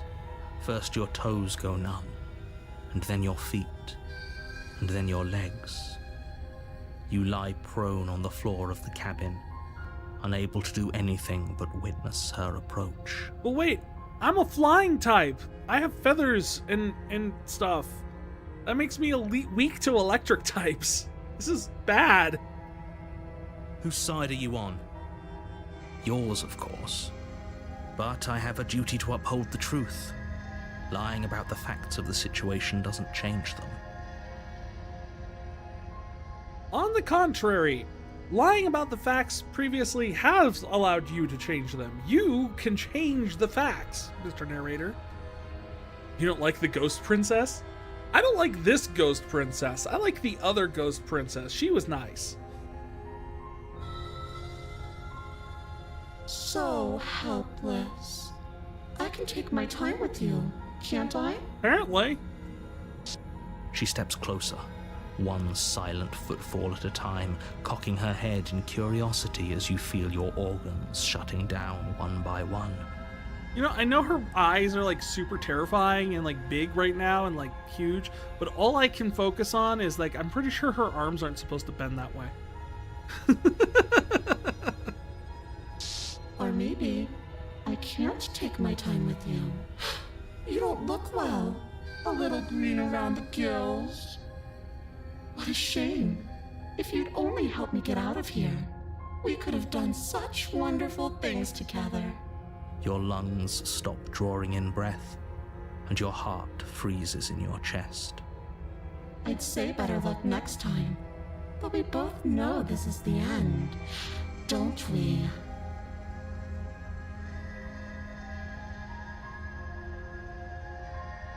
Except, I know it's not the end. So, ha ha ha. So that's how she got out of the chains? Oh no! It can't be. This can't actually be how everything ends. I'm sorry, but it is. Everything goes dark, and you die. The nightmare. You're on a path in the woods, and at the end of that path, you're here to slay her. If you don't, it will be the end of the world. Nope. Okay, no. Oh, don't you start grandstanding about morals. The fate of the world is at risk right now, and the life of a mere princess shouldn't stop you from saving us all. If he doesn't remember what happened, then maybe it's best to keep it that way. Shh. What if he hears us? Oh boy, we got paranoia with us now. Fabulous. That's exactly what we needed. That's a very good question, little voice. What if he does hear you? Shit. I think you'll find yourselves very hard-pressed to keep any secrets from me. Not that it matters right now, because like I said, this is the first time we've met. Still, I'd rather not get off on the wrong foot. We've a world to save, after all.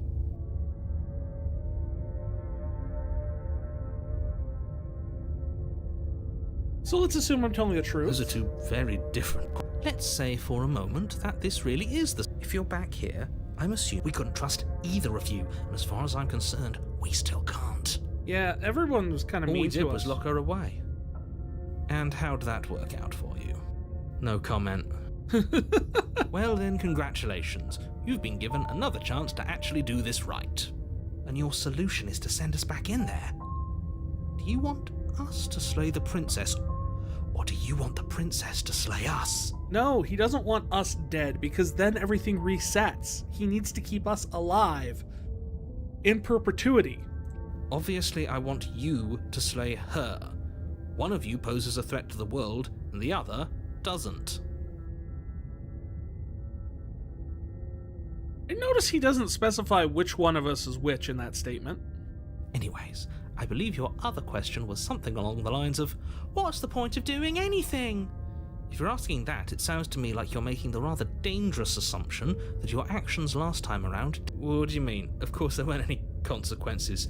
We were killed by the princess, and now everyone's right back where they started. That sounds pretty consequence-free to me. Speak for yourself. From my perspective, there were plenty of consequences.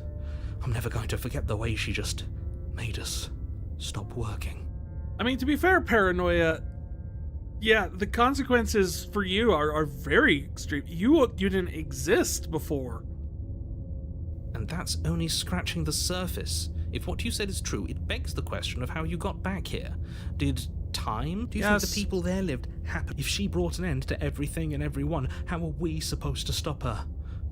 What do you want from us? I want you to succeed. You'll find a way. You're the only one who can. So let's talk about this Just princess. be quick about it. Just being around her in the end shut down all my organs. What am I supposed to do about that? To quote you from last time, she's just a princess. How can you justify saying she's clearly something far, far worse? Who locked her in the basement? People locked her in that basement. No! Stop! I'm going to complicate things. Like I said, if she killed you, it was probably because you didn't listen to me. Don't talk to her, don't trust her, just go in, do your job, and save the world. You're a meanie, Mr. Narrator. She is just a princess. Whatever you think happened to you last time, just get it out of your head before you get to the cabin, and you'll be fine.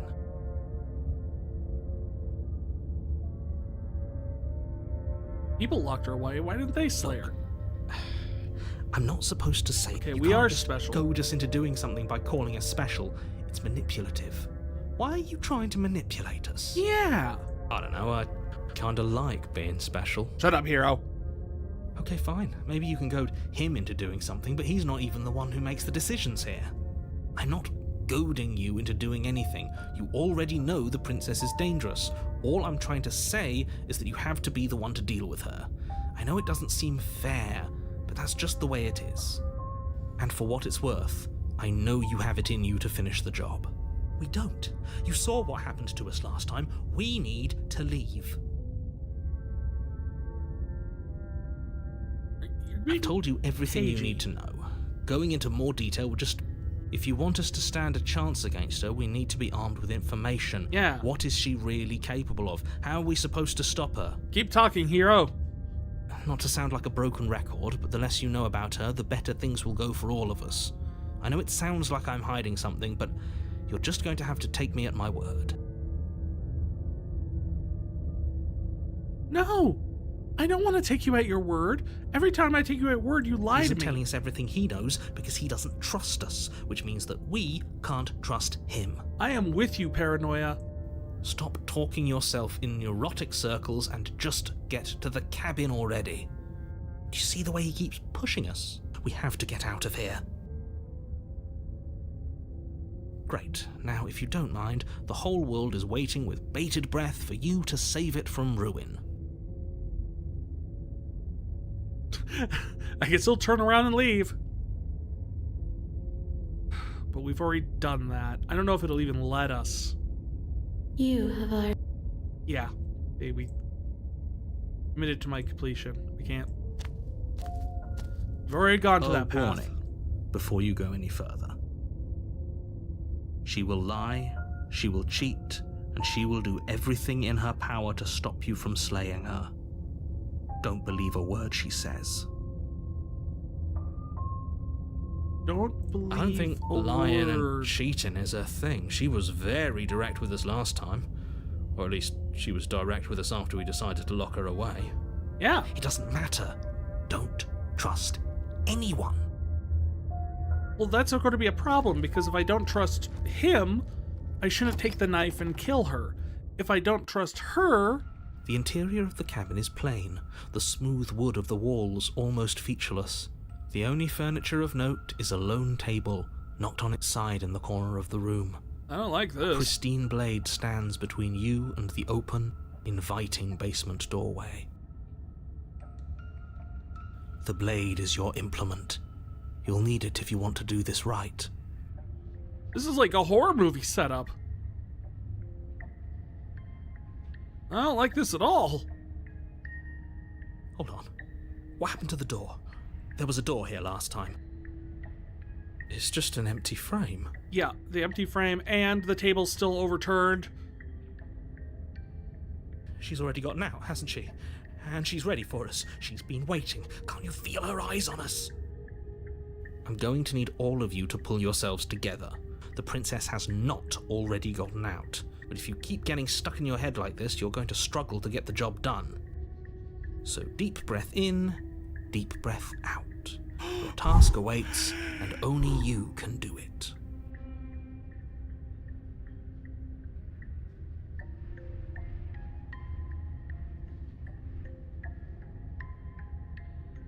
Why didn't you say anything about the mirror? You're right. I was so stuck on the eyes watching us that I didn't even notice it there.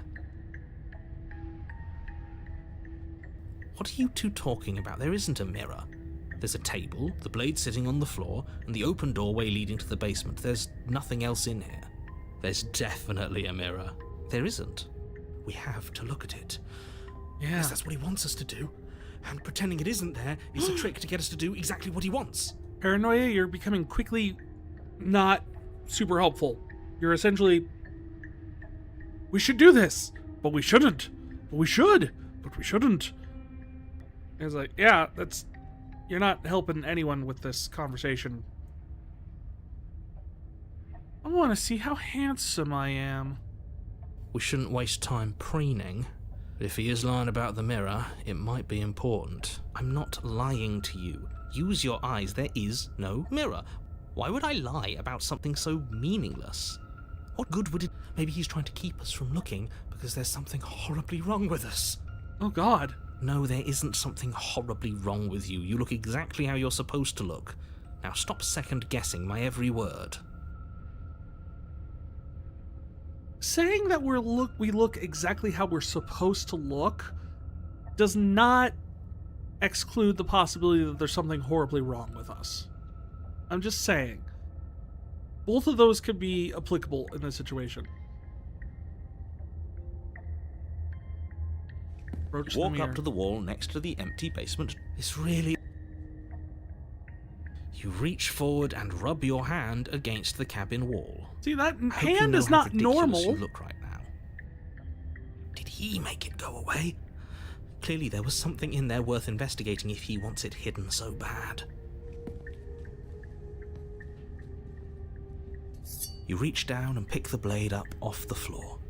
It would be difficult to slay the princess and save the world without a weapon. I don't care about slaying the princess. All I want to do is not die. Good. Steel can't lie to us. Is it gonna be enough, though? Couldn't you have given us something else? Something, I don't know, better than a knife? Could we have a bomb? Yes, can we have a bomb? The blade is the only thing you need to finish your task. You're more than capable of pulling this off, so long as you don't lose faith in yourself. I just want to blow up the entire cabin. Those are the words of someone who knows he's sending us to our death. Alright, let's go see what's waiting for us down here. You cross over the threshold and onto a series of isolated steps So suspended much in better. darkness. That's stairs floating in nothing. Perfect. That's exactly what we needed. More eyes, too. You never mentioned the eyes. Oh, yeah, there are eyes. The air seeping up from below reminds you of fresh lightning and static, as if you're descending into a place that isn't meant for a creature of flesh and blood. Her cruel and playful voice prances up the stairs. I didn't think you'd come back. We're gonna have a lot of fun, you and I. This is not, easing my horror movie feelings about this situation. Okay, we need a game plan. Last time we were here, just being close to her was enough to kill us.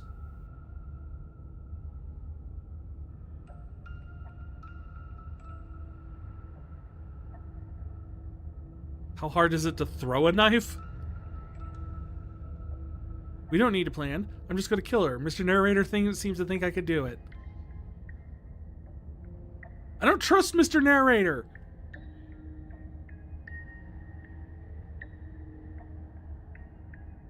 Step off the void between the stairs. Can I just throw myself? You attempt to step off the stairs and into the pitch black surrounding them, but you're stopped by an invisible force. Why did you do that? What did you think would happen? I don't know. I thought maybe I could escape.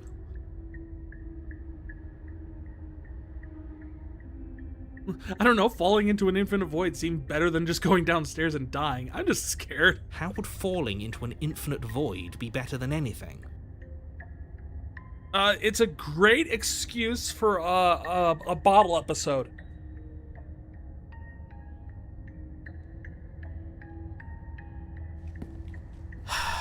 You make your way to the bottom of the stairs.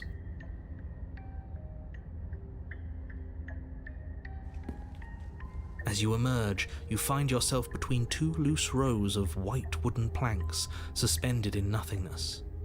A smattering of cobblestones visible against the inky black of the basement mark where the floor should be, forming vague pathways.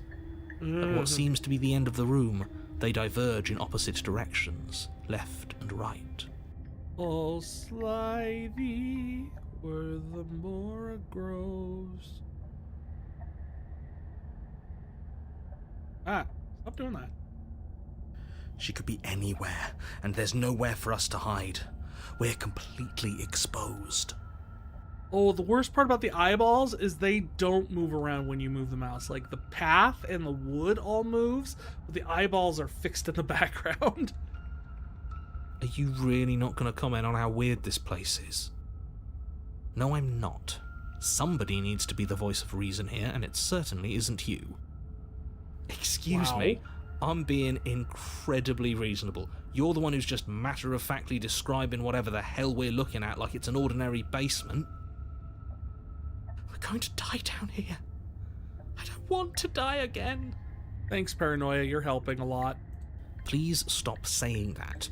You're only going to make things worse. Just pick a direction and start moving.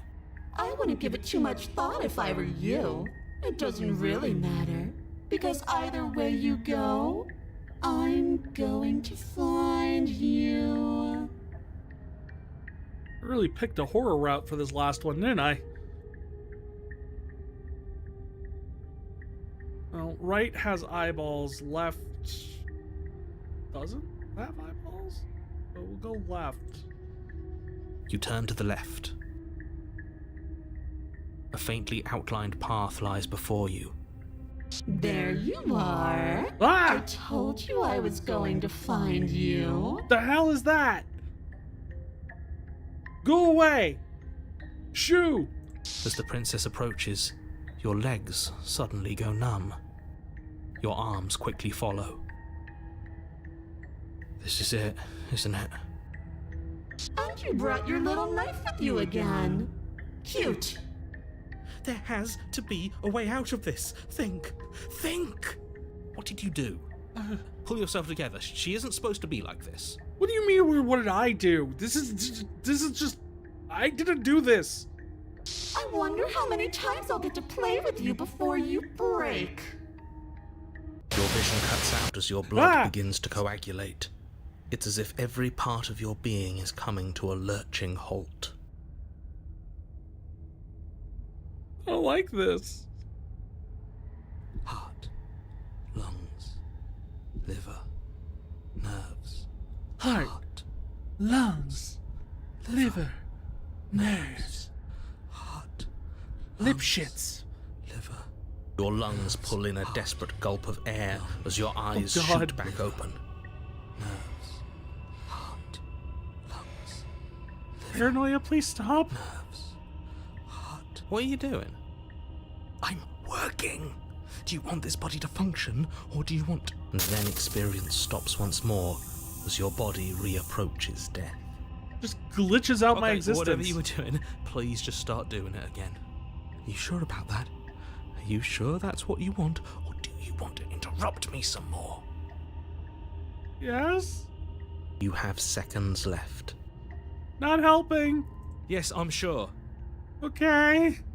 Heart, lungs, Liver, nerves, lip shits.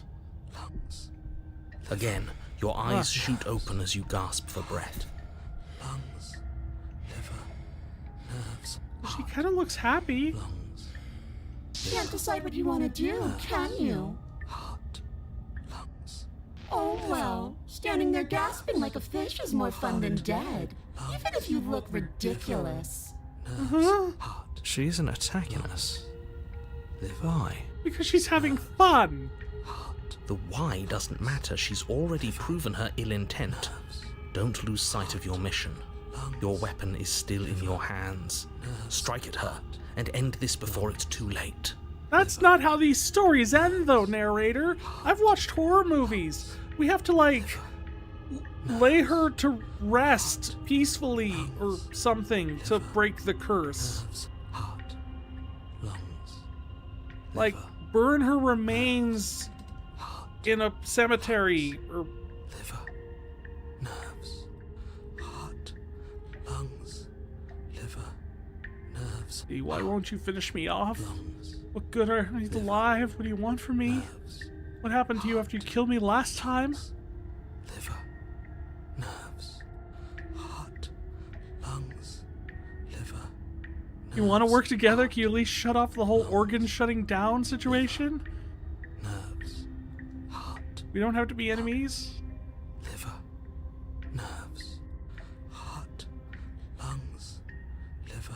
I'm not helping you leave. I'm not going to try and kill you, so do your worst. Toss the blade and remain with your nightmare. Heart, lungs, liver, nerves, heart. Why won't you finish me Because off? I don't want to. And even if I did, I don't have to. Lungs, Look at the way you're struggling to stay alive. Right? It's taking everything you have to keep your heart pumping right now. And Yeah, I'm enjoying the show. please. the princess leans forward, bringing her masked lips close to your ear. If I want to see you gone, all I need to do is break your concentration. No. Yeah. Heart, lungs, liver, nerves, Lip heart, shits. lungs. She slowly runs her velvet glove across the base of your neck. It feels like static. And then... Shit, make her stop. Hey, snap out of it. Okay, deep breath. Deep breath, we're fine. Heart, lungs, liver, nerves.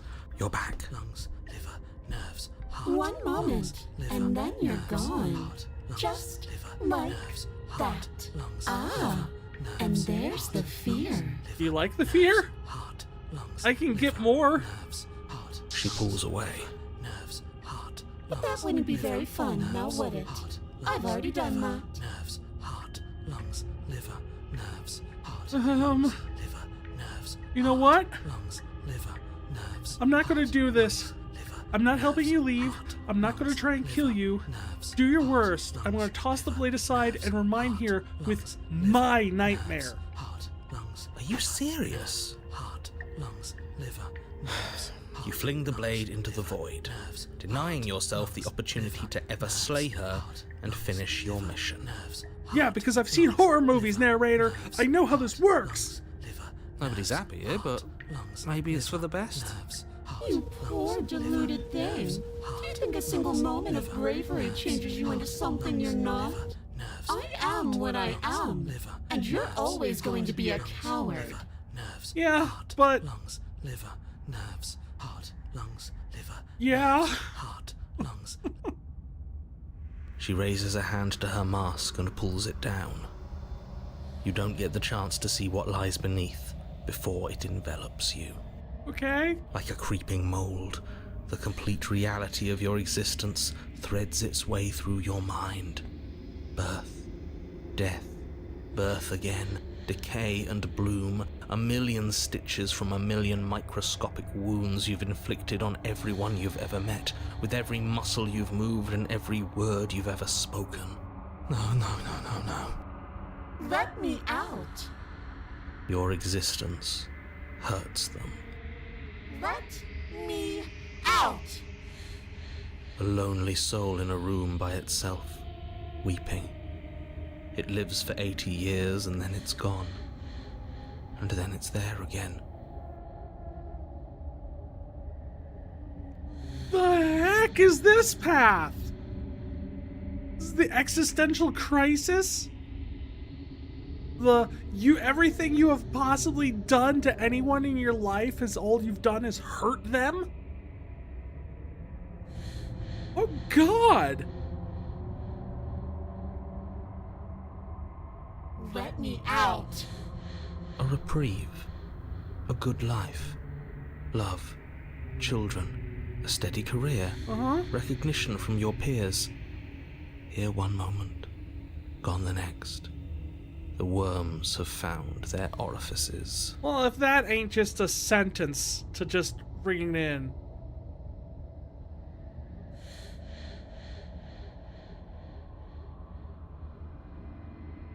The worms have found their orifices is just such a potently visual sentence. You don't even need the image that they're showing here.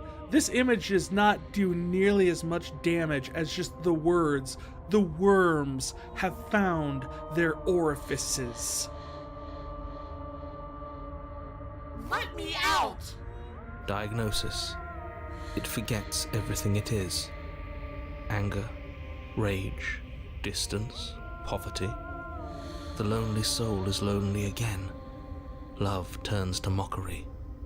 It dies. It is reborn. Worse. Lonelier. Let me out. No. What's happening to us? So essentially what they're trying to say is that every single incarnation of the princess is just created with, may not even be aware of it, but created with the scars of what has come before.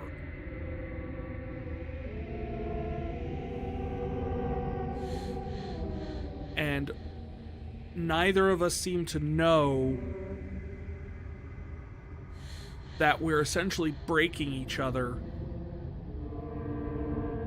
And it just gets worse and worse. But why then the slay the princess? Why then send us to kill the princess? Let me out. That's not what I'm getting here, because what I'm getting here is that we are the problem. We are the persistent ones in the situation. The reincarnations, the incarnations come because of us. This is all too much. I can't keep going. You can't keep going? Well, what are you talking about? Oops, I think I broke you. No, you broke him. I'm still here. I'll see you soon. You'll know what to do. What? Your body is dead, but you live on? The hell? That's a different oh.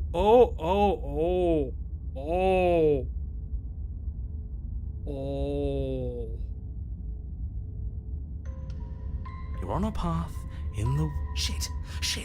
What the hell was that? Who are we? What are we doing? What? There was a princess, I think. It's all so Oh, fuzzy. great. Now we've got paranoia and It hurts broken. when I try to remember. You shouldn't know about the princess. At least, not until I... You've already been here, haven't you? It's been a while since we've gotten to a third act on one of these paths. I don't think we've done this since... the Eye of the Needle. I guess. It feels so long ago, almost like we've never left. We have to let her out. No, that's the opposite of what you're here to do. You have to slay her. Slay? We decided not to do that, didn't we? Yeah, we're supposed to let her out. Oh! It's really the only way this works out for us. If you think about it, she's the one with power here. Nobody else can do much of anything. Opportunist. We got 2 new voices. No, we were supposed to keep her trapped there forever. Stubby's I back! think.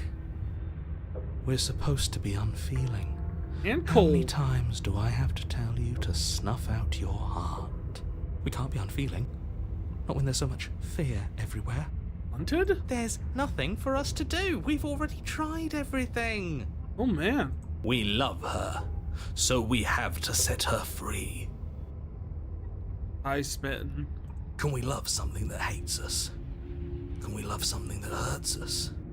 So these are all the other viable paths we could have gone down for chapter 2. Like, these are all the different voices we could have gotten. To be given an ounce of kindness from something so cruel would be more pure than any other love. Why are there so many of us? There aren't supposed to be so many of us. This is bad. You need to get a grip. What did you let happen? How many times have you been here? 1, 2. I can only count to 4.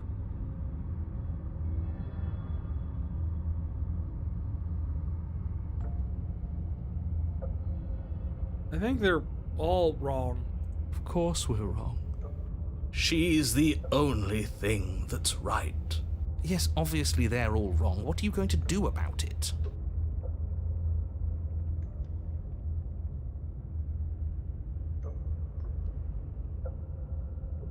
Feel so disjointed. I don't know if I can pull this off. I don't know if I could slay her. The only way out is to do nothing. So nothing I will do. Can't do that. What if we don't go to the cabin? We've tried that. I know, Contrarian. I'm suggesting it for this current situation. It doesn't work. Our hearts always brought us back to her. No, the narrator did. Not our hearts smitten. The deck is stacked. That's true. So many paths, and they're all circles. So how many times have we been here? Many times. It feels like we've been here forever. But it also feels like we've barely been here at all. It doesn't matter. Yes, we just have to do what she says, and then everything will be fine. It won't. It will be for us. She said so. Narrator, you're quickly getting outnumbered on this. You're part of everything. If things aren't fine for everything, they won't be fine for you. Are they part of everything? I mean, they're all in my head. You're all in my head. I don't necessarily know how valid that makes all of you. There's no difference between fine and not fine. It just goes on and on. But that doesn't make sense. I only remember being here twice. What does here even mean if you really think about it? Contrarian, you're not helping. Shut up. You were here. Every single time. You did your best, really. There's just a pecking order. And our cruel and beautiful goddess sits atop it, right where she's always belonged. Look, I liked Smitten when we played through our playthrough with him.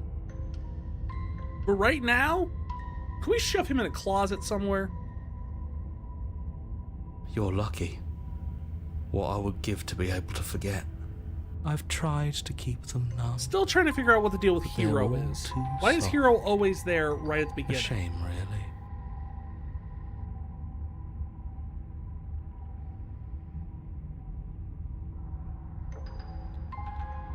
If I don't remember what I did, then it couldn't have been me that did it.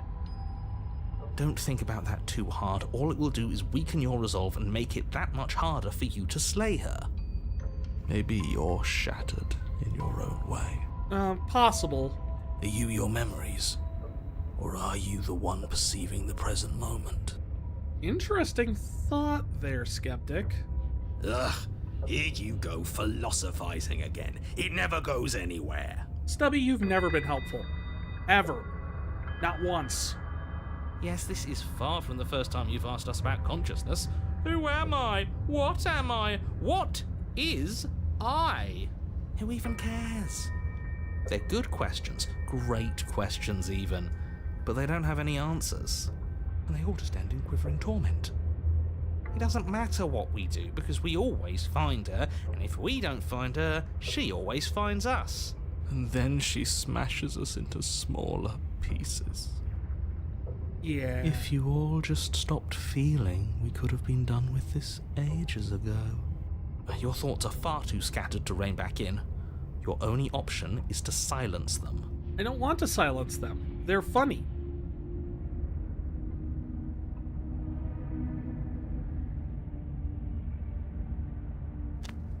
You slowly make your way through the umbral forest, bumping against unseen trees as you grasp through the darkness for a way forward.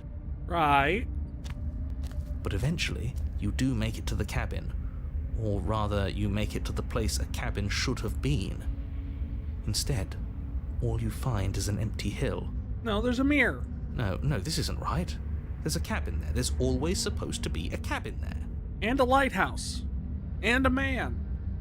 And a city. Don't ask him about the mirror. I know.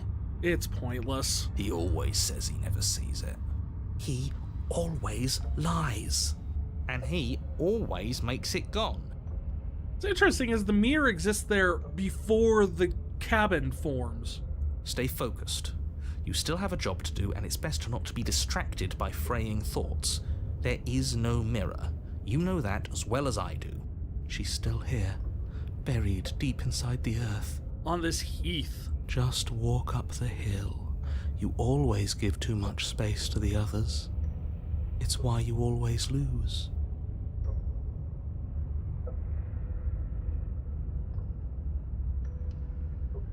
And what's wrong with giving the space? What if it helps them? What if they need to be heard? They've been heard too much.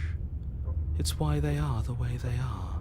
Exactly. They are delusions, and all that catering to them will do is drag you down to their level. You have to keep moving. No, Mr. Narrator. They are parts of me. You are a delusion. Or you could just give up. Hero, why are you so bummed out at this point? You walk up the hill, hesitating just beyond the bounds of the cabin. The cabin. The cabin that isn't there. You've got to clean the mirror, haven't you? You've got to see what's in it. Smash it to pieces. She's on the other side, and we have to let her out. It's the only way we can be free. She's in the mirror? It's the only way we can have our thoughts back. That's interesting. Just go around it. Just go around it. Just do something. It doesn't matter what. Proceed. Proceed? Proceed to where?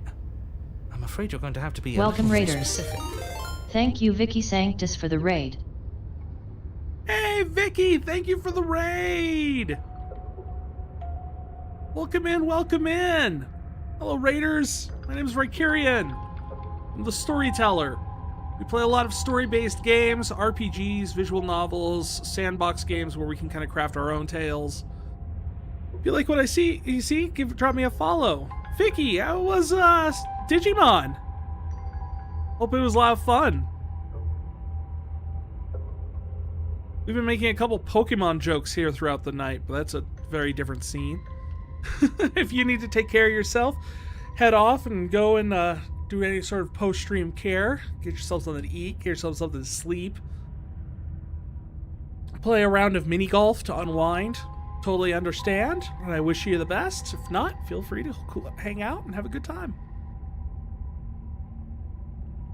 Got a long ways through it, might have 1 or 2 more streams for it. That is awesome.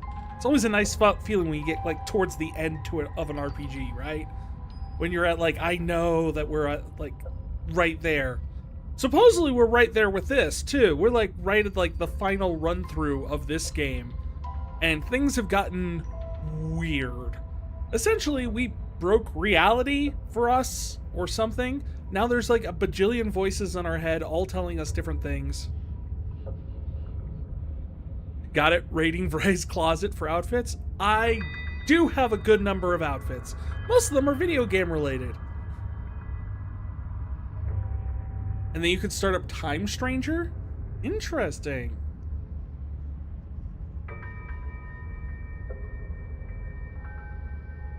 See, I'm picturing a guy that you can kind of see in the distance that you don't recognize, wearing an overcoat and a hat, looking at a watch.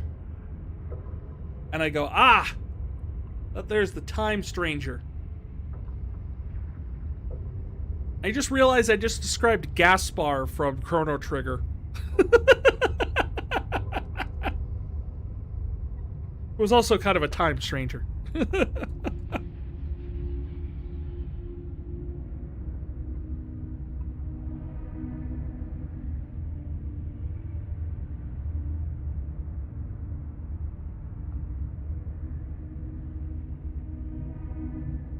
All right, narrator, I'm trying to proceed.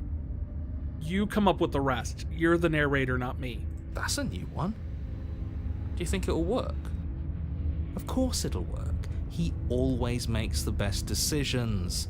It's why he gets to make them. And it already has worked. It's gone, don't you see? Yep. Now there's just Dagger. We're one step closer to her. The interior of the cabin is much the same as the exterior of the cabin. A dull, fuzzy, dreamlike nothing. It's empty and isolating, but there's just enough vague shape and unknown texture to suggest the structure therein. Wrong and unsettling as it may be. I like how you can hear him making the air quotes, even though not only can he not make air quotes because he's just, you can't see him, but also he doesn't have a body or fingers. It's just a voice in your head. So I don't... no way to actually make air quotes here. You can hear them. The only object of note is a pristine blade buried in the dirt floor, a hint of its shining edge teasing through the sediment. The blade is your implement. You'll need it if you're going to do this right. Take it. It's the only way forward. I mean, really, there's nothing else here. I mean, there's not even a basement to go into this time, so yeah, it's like, take the blade. You have to take the blade. It's the only way forward. You've already tried everything else. Don't you remember? Wow, it's a disturbing lack of options. I have to take the blade. You reach down to take the blade, but as you do, the ground beneath it shifts, the weapon sinking deep into the earth. Ah, wormhole. You lean over the hole and gaze into the abyss.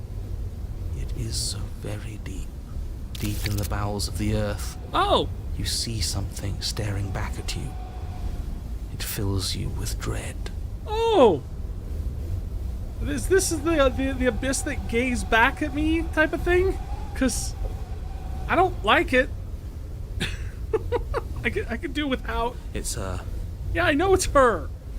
Shut up, hero. You're not helping. Us.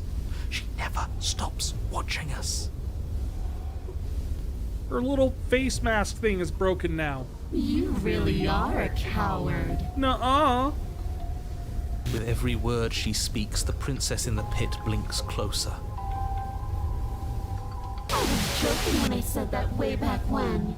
You know that, right? No. You sounded really mean. And it hurt my Closer. pee-pees. I was having some fun, and I guess I wanted to see if I could knock you. Closer. Are you just hair with a hole where your face is supposed to be?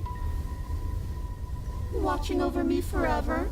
That was so brave. And closer. Oh, you mean that time you called me a coward? Because you called me a coward quite a few times. But forever is so long. And time erodes everything. Except for me. Oh, I've already taken your will, and you're not getting it back. pretty sure time has eroded you a little bit here. A little bit. All that's left is for you to take my hand and let me out. It'll be so much fun. You and me, together, exploring the world and spreading fear wherever we go. Well, mostly just me. But you'll get to be there too. Oh, cool. Can I take pictures? A witness. It's not a no. I can even make you a little cage if you want. Gilded and everything. Oh, yeah.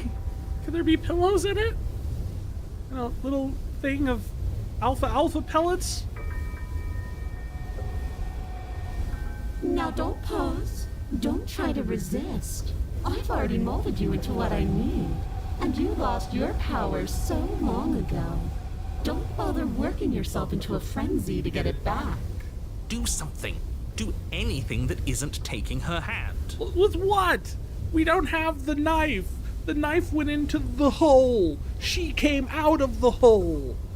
I have to get past her to find the knife. You're just an object, a tool. You were once something else a long time ago, but that was something you, or is it dull and jaded memory? But that was something, but was that something you or just a dull and jaded memory? There's no other ending here. Just take her hand and set her free. Wow, did we find the real horror route here. You extend your hand to hers. For all her past cruelties, the moment feels gentle, tender even. I can't believe you just made me say that. I hate you. You've always hated me. The motion is difficult at first, as if something still resists your efforts.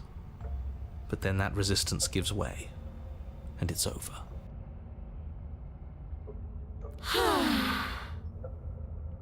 You're out of the hole. And that's the end. I wonder what we're going to do next. Now you're going to get absorbed into the collective. I didn't think I'd be so tired. The princess, exhausted, slumps. Why is it so cold?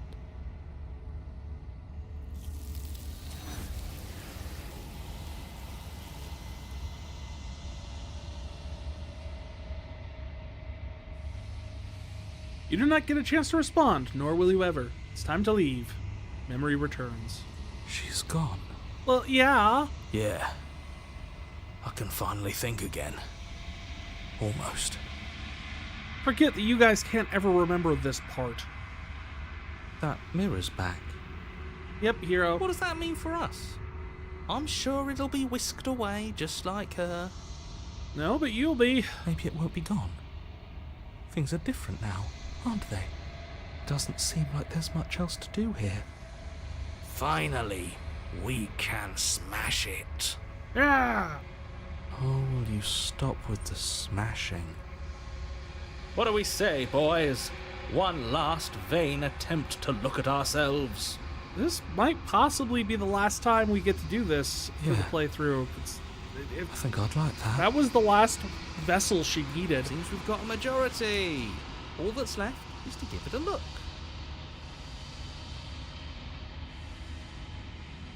Step towards the mirror once more. Its secrets remain hidden. mysteries remain unresolved. Something tells me that this is the end of the line. But I don't feel bad about it. I'm ready. It feels okay. The fear's gone. I'm done fighting. My heart feels quiet. The game was always going to end. I'll be free of all of you.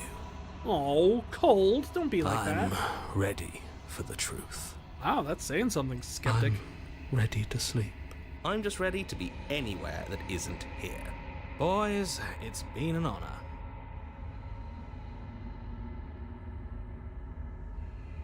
Mirror always makes them leave. What's on it? What do we see? There's nothing. What?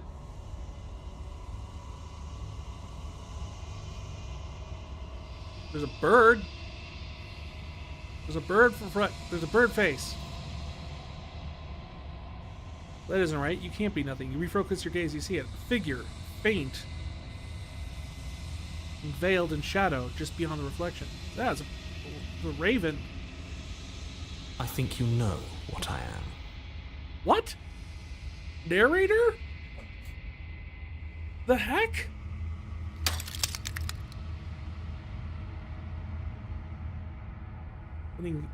Crack slides out of the center of the mirror, splitting the image glass in two.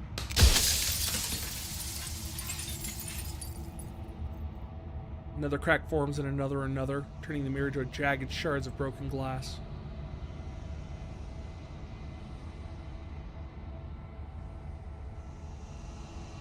So, you're the narrator? I was wondering if I'd ever get to... The narrator, yes. I suppose that's my job, isn't it? You needed help, after all. An objective voice to guide your blade. But you were never supposed to see me. I wonder how many worlds you've damned to extinction to fall this far.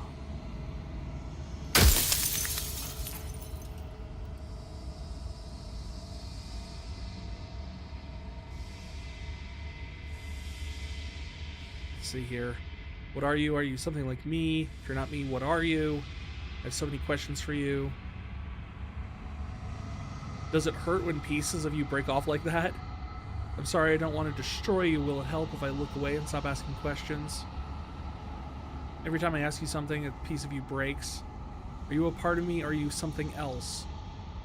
I've met you many times. Have you always been the same you?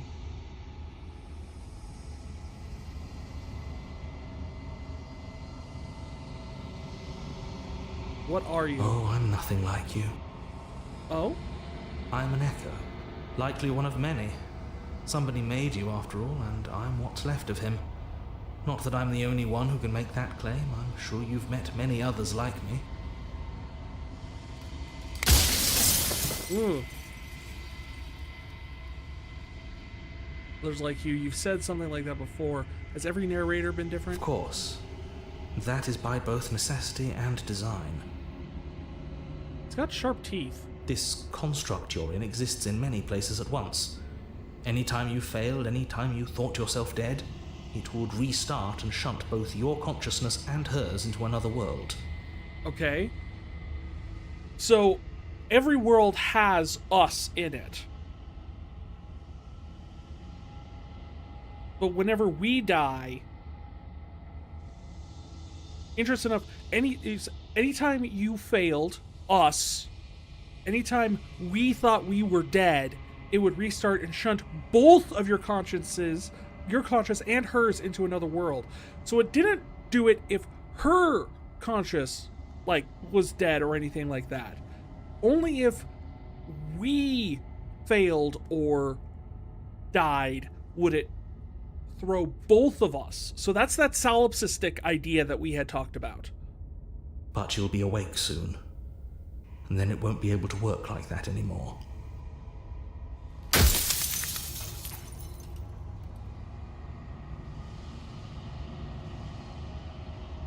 No.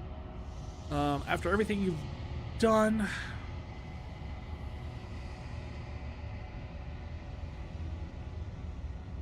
No, I don't care about the pieces breaking.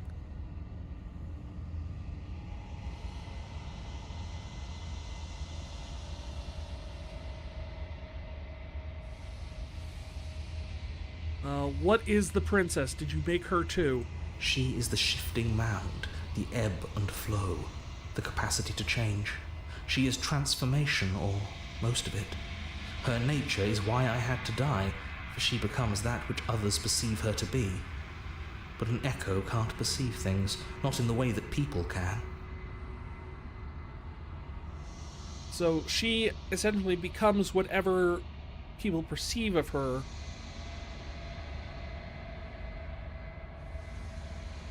But he can't perceive her because an echo can't. So I tucked a part of myself into the folds of this construct to guide you. This isn't the end just yet. You can still destroy her and save everyone. You were made to do this single task, and you will still have a chance to fulfill your purpose once I'm gone.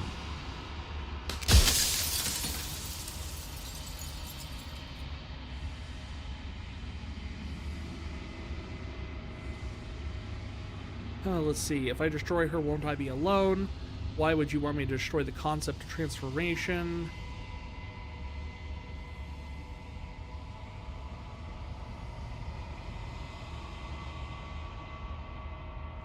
What would it be like to live in a world without her?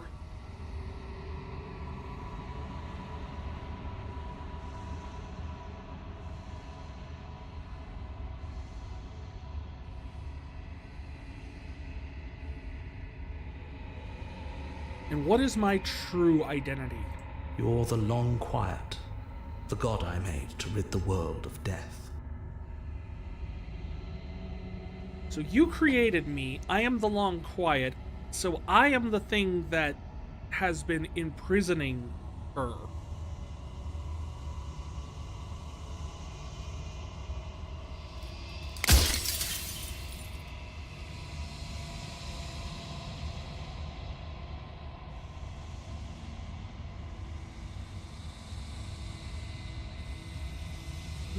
Would things be worth if I destroyed her?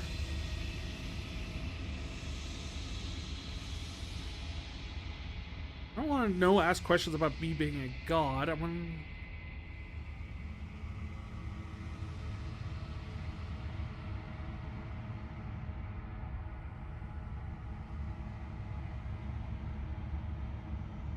So yeah, are you a god?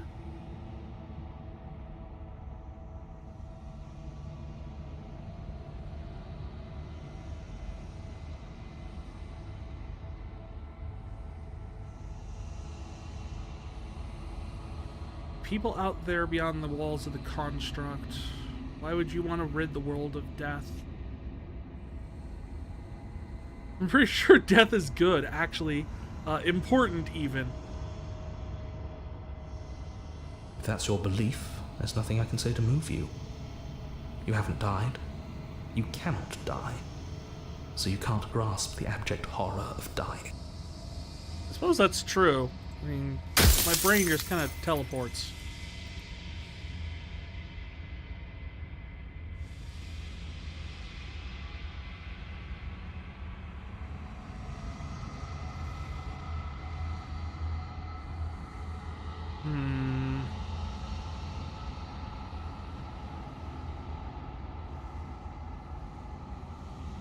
Are you a part of me, or are you something else? No, I'm not a part of you.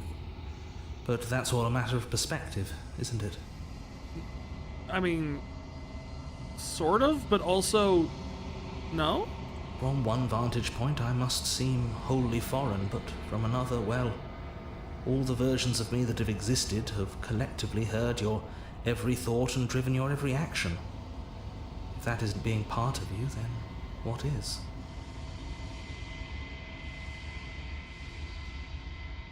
I mean, I suppose, but in that same way, wouldn't that just be saying, like, the car is part of me?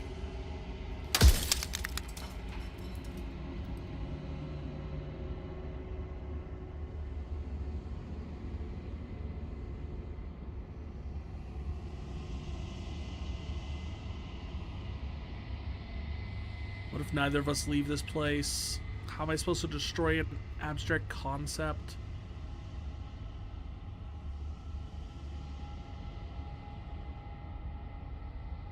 Are you a god?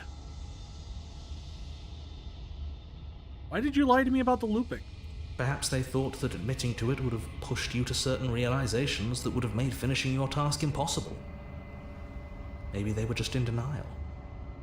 I'm sure many of them were convinced that they had to be the first version of them you'd encountered. Anything else would have been too existentially unpleasant. And for all I know, each of those other versions of me could have had entirely different understandings of how this construct works.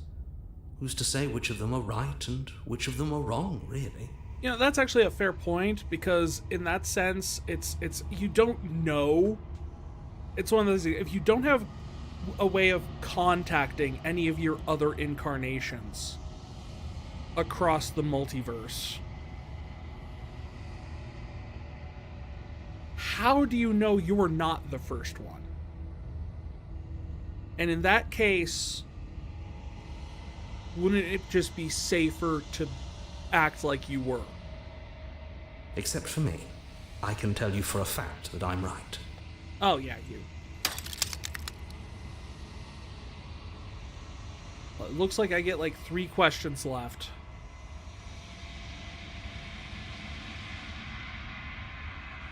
I still don't understand why you want to kill her.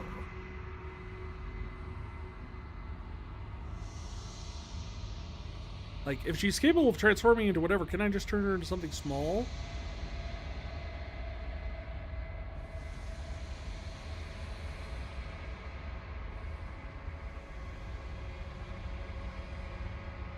Like...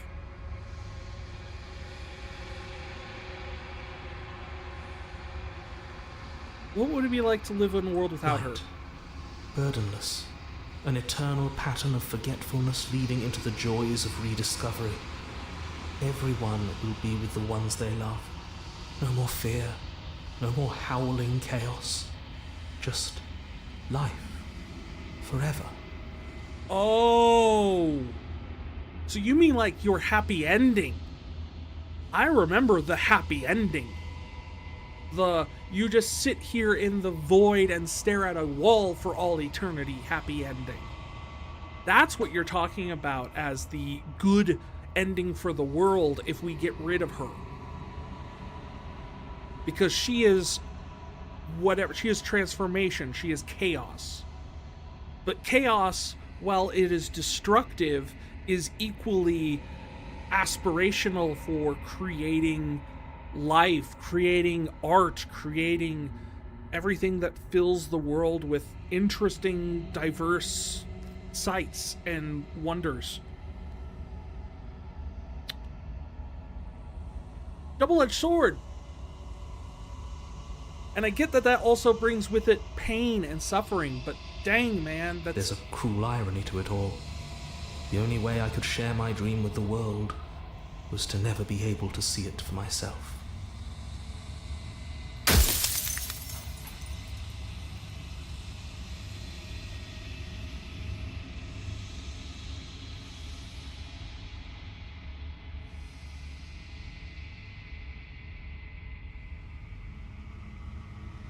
What was this one? After everything you've done to us, do you think anyone deserves to live? Wow. I don't care about the pieces breaking.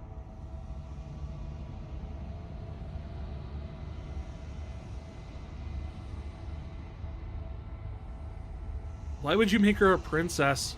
I didn't make her a princess, but I wove the idea of her into something your scattered mind could fathom. You chose for that something to be a princess.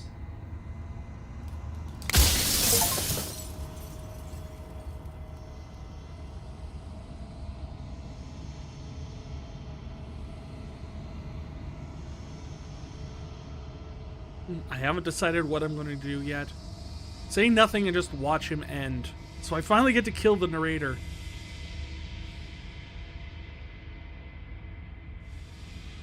I think you were out of time. That just seems the best way. So I'm not going to answer one way or the other what I'm going to do. What I am going to do is just finally have my last words and just sit there and go like, bye-bye, narrator. I'm done with you. So I am. It's like I said, I'm just an echo. And echoes always fade away. You know what you have to do.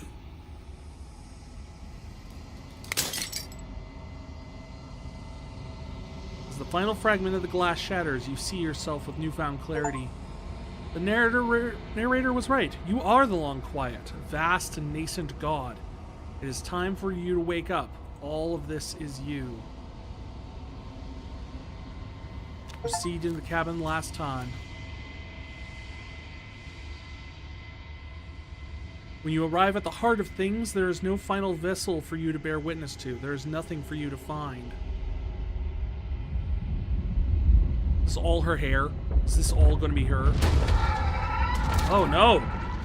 This flood of princess goo.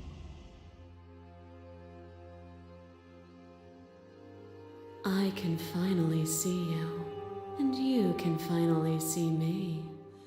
Sort of. There's a lot of you.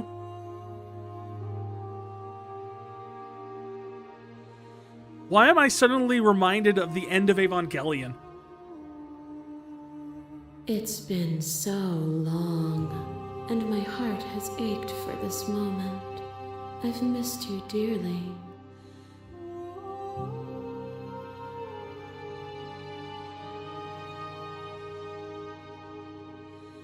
Do you know about the Echo? Did you hear our conversation? Every word you spoke found its way to me. I know him, and I know his construct. He was deluded by his fear of death.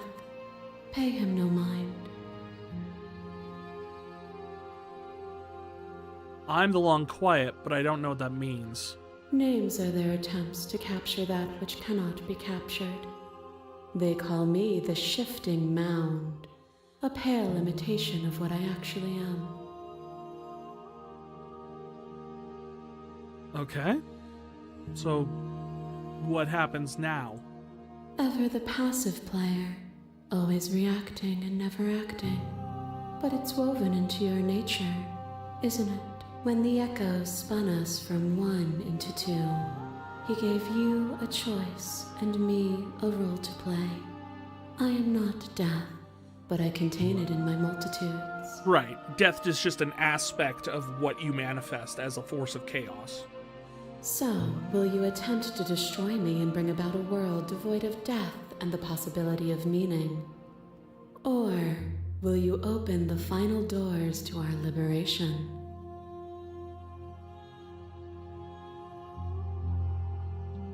There are so many stories we've left unfinished. Can we really just leave?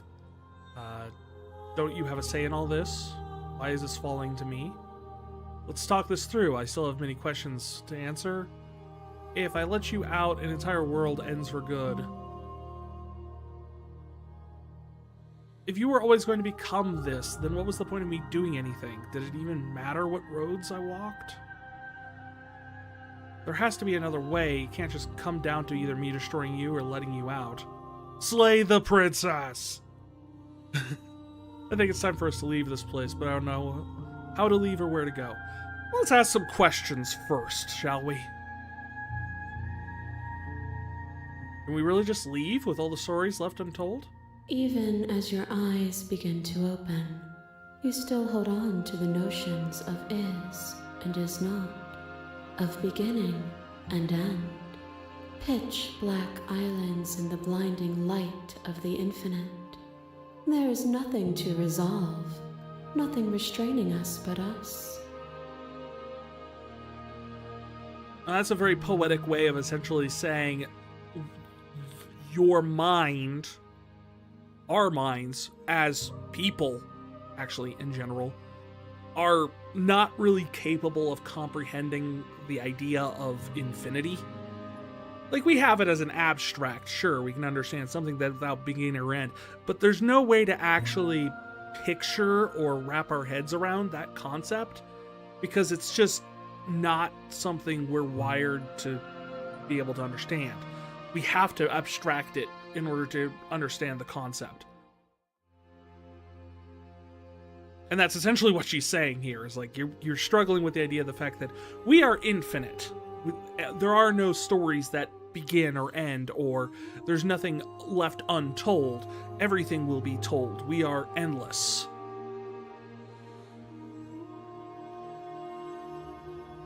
Don't you have a say in all this? Of course I have a say in all of this.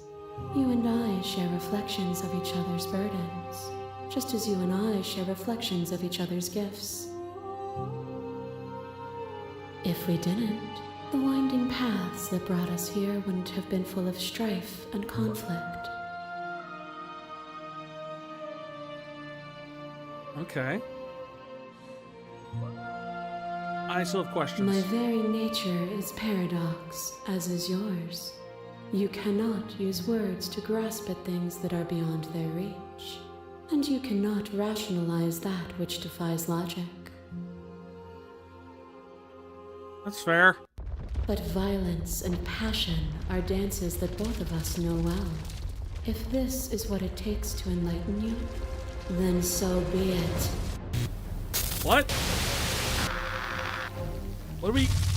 There are few things more terrifying than one's own heart, and there is almost nothing more terrifying than sharing it with another. Huh? But the most terrifying thing of all is to leave one's heart unshared. You are the only thing like me, and I am the only thing like you.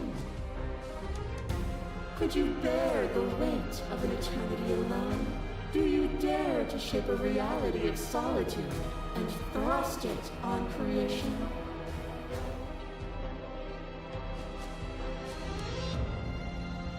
Address the vessel's statement directly. Appeal to your shared humanity. You speak about life and death as change and stagnation. But that isn't what any of this has been about. Reject her authority. You've done nothing but lecture me since the minute I got here. Argue your independence. You act as though the world can't exist without you, but I've existed without you.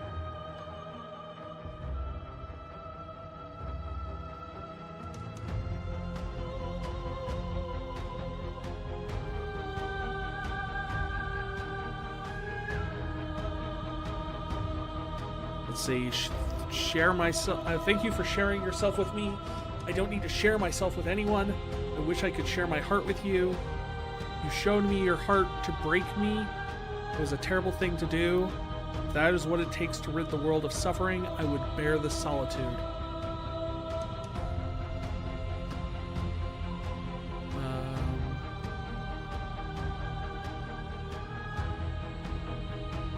I like this one. The you speak of doubt, death, and life as change and stagnation, but that's not what this has been about.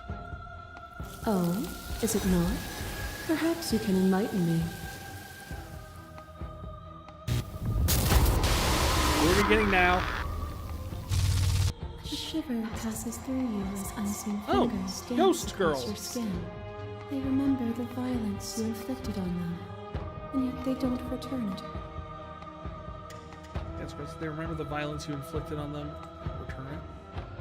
I offer you absolution, and you take my hand in yours. You felt the pain you caused another, and you were willing to sacrifice everything you thought was you to set me free. Without sin, there is no redemption.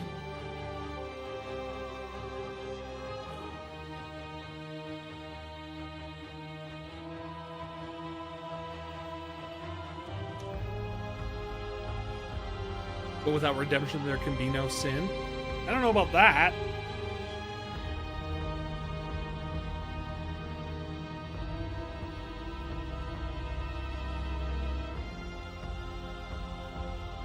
This has always been about us, two people forced to hurt each other again and again and again, but we don't have to hurt each other anymore. You cling to your notion of pain as suffering. There is beauty in ugliness, and love in conflict. My mass is marvelous. There is no beginning to them, and there is no end. Oh. There is only the flood of bodies. only the In flood every of moment, you bodies. hold every possible sensation Every at moment once. you And hold then you every hold them all possible again. sensation at once. One at a time, And then you hold please. them all again. But in the end, Oh, that's you why. reflected it back at me. For a brief moment, both of us were everything.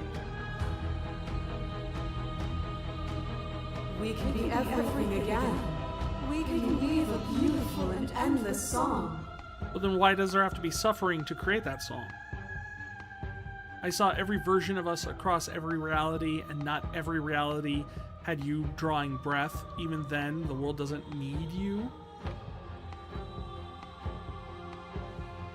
Continue to appeal to humanity. There can be love and conflict and beauty and ugliness between us without bringing the whole of reality into picture.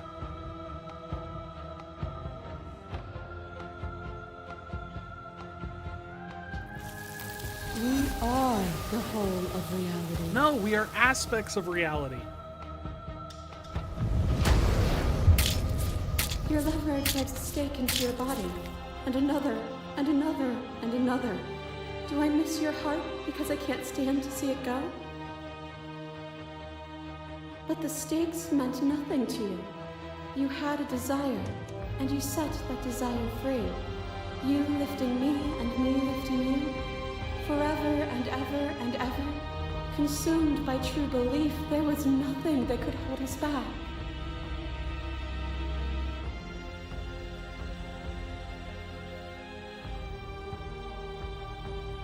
We're not the whole of reality. Why won't you see me the way I still see you? Why won't you see me for what I am?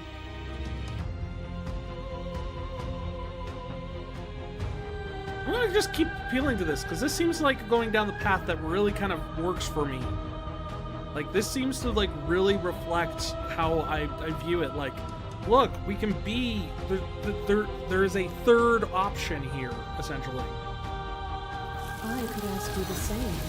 There is only room for one of us to be blind here, and I know it to be you. We are each other's mirrors, and are we not divine? I crush you, I bleed you, I grind you to paste. My scars are a memory of what you used to be to me. I want those feelings back. You run, but you do not run away. You take me somewhere new, somewhere we can dance like we used to. But I could not follow your steps. There was no better gift for me than the gift of defeat. You showed me how much more I could be. We made each other better. To have no challenge is to fade into nothing. A life without obstacles is no life at all.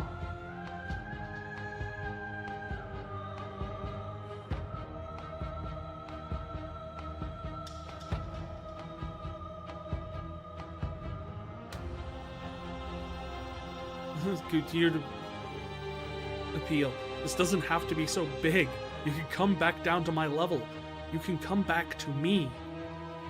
Why would I stoop to your level when I'm offering you ascension to mine? Oh, she's got the scary words going. It's so peaceful here. Beautiful. Eternal. But ever-changing. At the clash between you abates, the princess withdraws, trembling. You are unmovable. Is it by the design of our conflict that I cannot win? Or are you just that fervent in how you cling to delusion? Nothing is immutable. Everything that is exists only in relation to everything it isn't. There is no constant. There is no center. Open your eyes and accept what we are.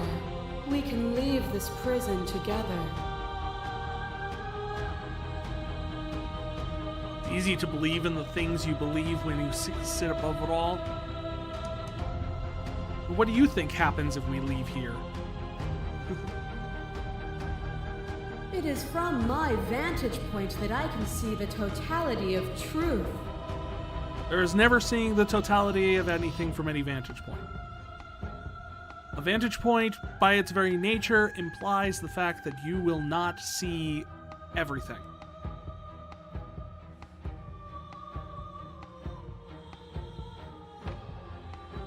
Right? Well, what do you think happens if you leave here? This universe dies, and a new one is born. And that one dies, and a new one is born. And you and I get to witness it all, weaving a tapestry of life wherever we go.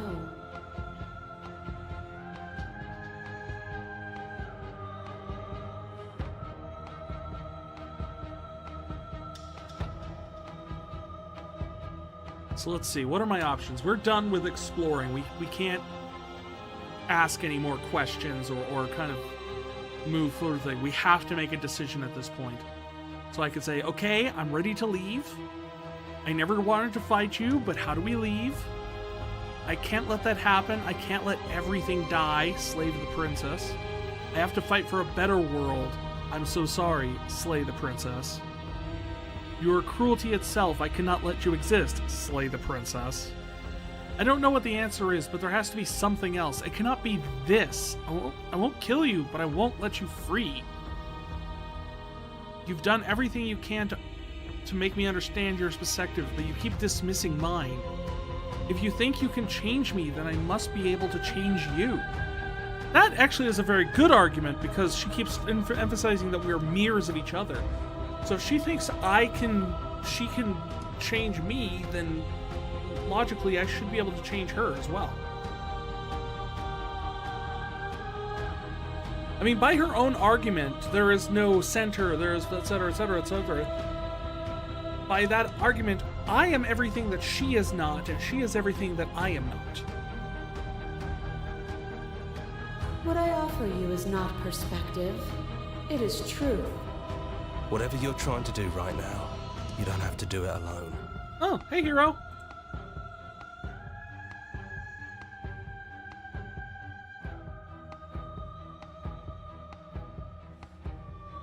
Oh, which hero are you? All of them? I assume in the same way that you're all of you. Oh. I was kind of hoping to have some context to you being here.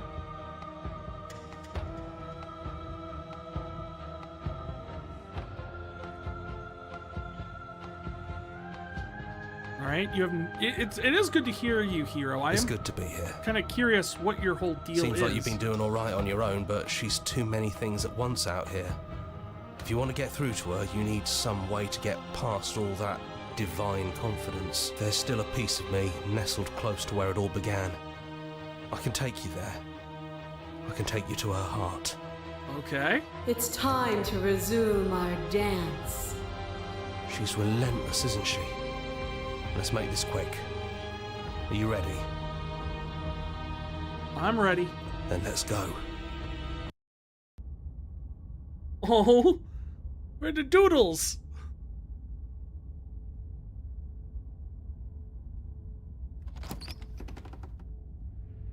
And here we are. I'd say we were back where it all started, but I guess it's a little after that, isn't it? There's just walls of princess bodies outside the windows. Do you need me to describe things? No, I don't need you to do that.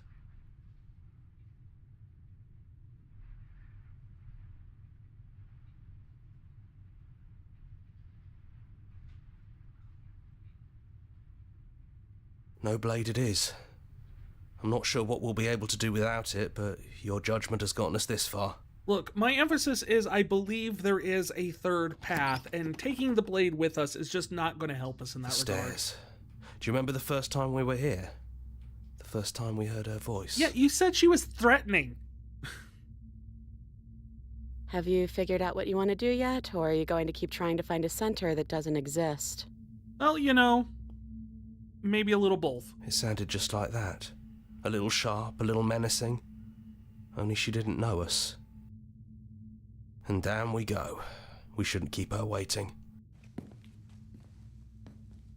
And there you are. And she's not chained up. Hands empty. So you don't feel like recreating our first meeting detail for detail. I No, wonder what else will be different. because Maybe there's still room for us to chat before the final curtain call. What do you say? well, that's what I was hoping for, but sit with her.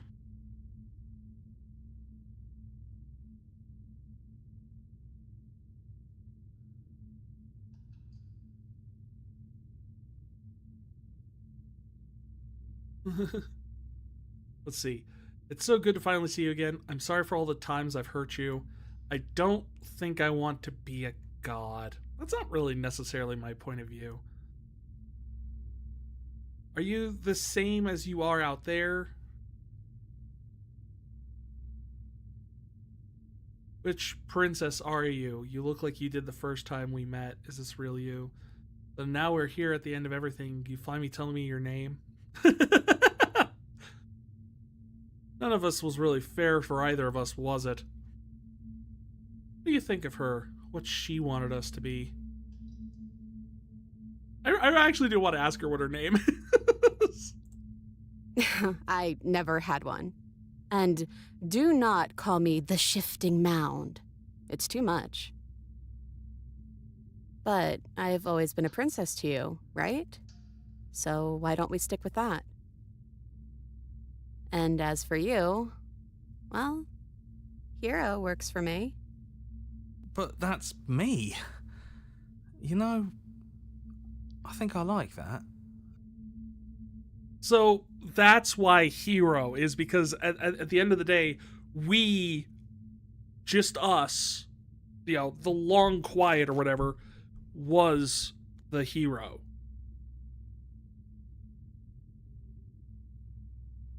None of this was really fair to either of us. No, it really wasn't. But just because it hasn't been fair doesn't mean that it hasn't been worth it. I'm really glad I got to know you.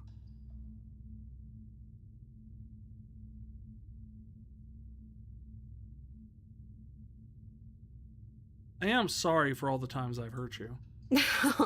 The first time we met, you stabbed me in the heart and I beat you to death with my bare hands. And it was fun. You really don't have to apologize. It's so cool that the game remembers how that went. We both went a little overboard. But there's no reason we can't put it all behind us. You know, when she puts it like that...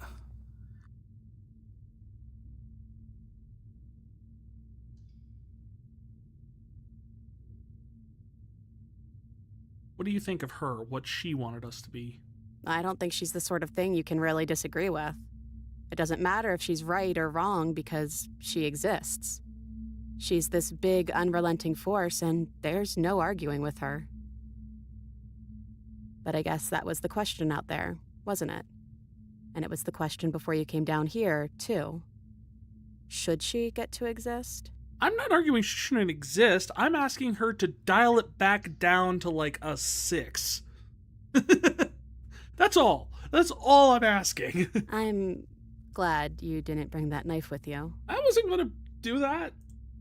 And I don't want to be her, if that's what you're asking.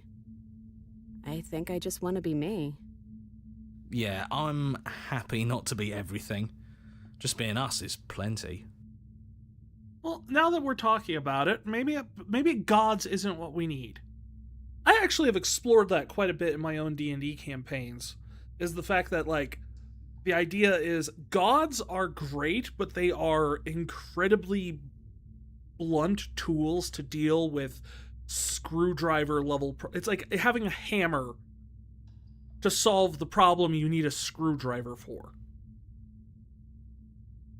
It's like you need precision and care and the ability to make soft adjustments, and all you've got is a giant bludgeoning tool. So actually, at the end of one of our big campaigns, the whole universe got rebooted and all of my players became ascended to gods by, like, essentially killing the old gods and absorbing all of their ability power. But one of the players was like, I think what we've learned in this campaign is we can't... The universe needs gods, but gods cannot be trusted to micromanage a world, a universe. So, as her first act as a god, after the rest of the gods fleshed out and created the universe, the new universe, they used their abilities to seal all the gods out of the world, essentially. Made it so they could not, if they tried to enter the world, they would be reduced to mere mortals.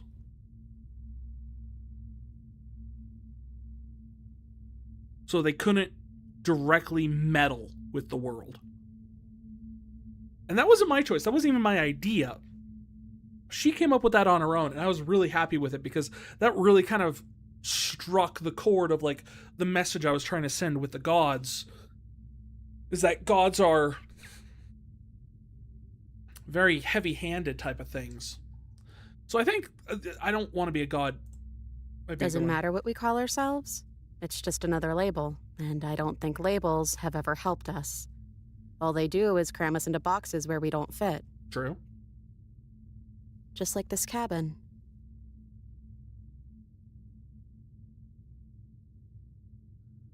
It is good to see you again.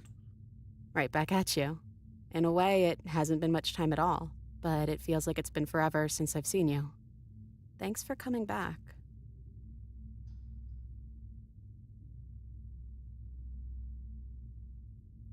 What if we just leave? What if just you and me, we leave all this behind, we just go, we do our thing? Do you know where this cabin is? Because I don't. I don't even know what's supposed to be outside other than us. What would even happen if we leave? What would that even mean?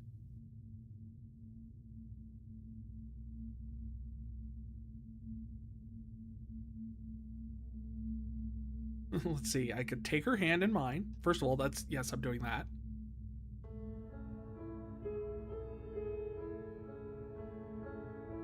Now let's see here.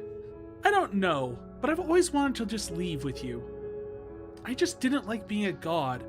I want to walk through that cabin door just as we are, just you and me.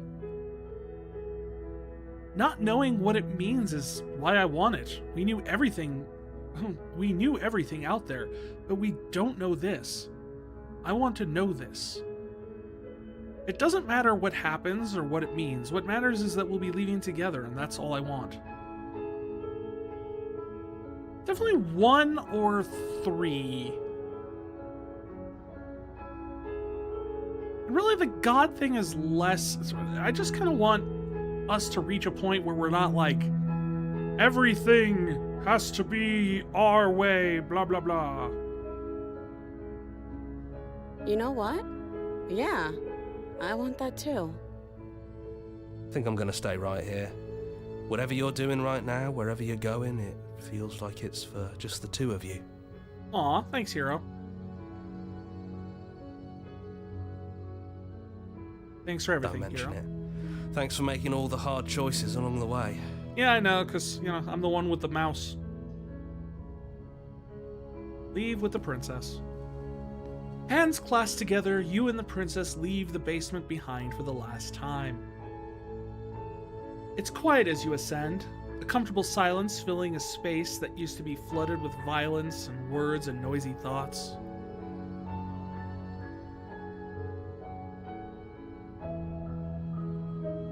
But there is an energy in the silence, an electricity, the anticipation of the unknown. At the top of the stairs, the princess stalls, eyes fixed on the cabin door. You feel her hand tremble in yours. She's unsure of herself for the first time in her long and short existence. She has no part to play anymore. She knows this, yet she still is. And then she crosses the room to the door outside, pulling you excitedly with her. This is it. I have no idea what it's going to be like out there. Not that I'm scared or anything. It's exciting, really. Anything could happen. And if it's bad, then it won't be bad. Not with you. Yeah, we're together, princess.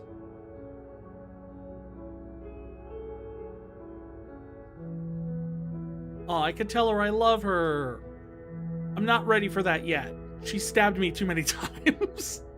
I've stabbed her a few too many times. This feels like it's too bold of a step.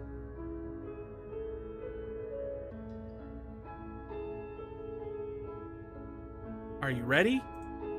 Of course I am. Are you?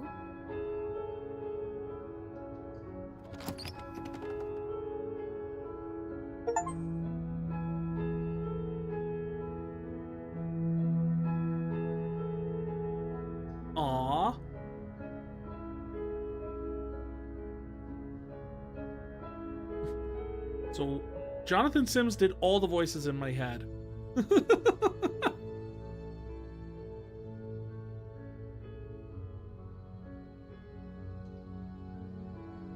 That was an amazing game. And I feel like we've only scratched the surface. Like, I don't feel like we got the full picture that we could have. I feel that there's probably still more. I mean, I know there's more paths we can explore. But the real question there comes down to the fact of, like, there has to be some of those that give you more insight about the situation. Like, why does the Echo not want... Like, why is he so fixated on not a world without death, but also a world without, you know, anything? Like, it from what he described, it sounds like I said, it was the good ending that we got, where essentially you sit there and there's nothingness.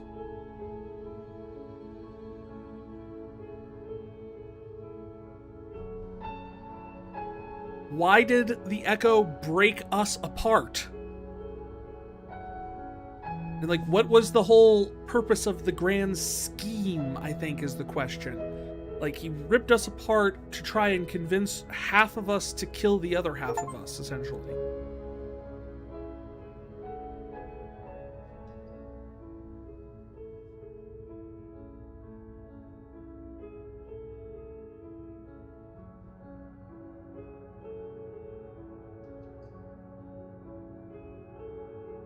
Now that you've finished the full story, you've unlocked the gallery.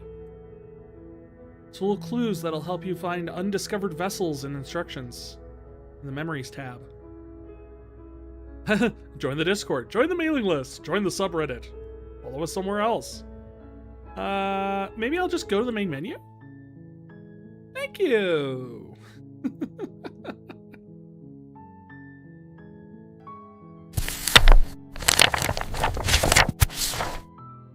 Yeah, I'd be interested in seeing what else we could find in that game in terms of, like, exploring other things in throughout it and seeing what other information we could glean.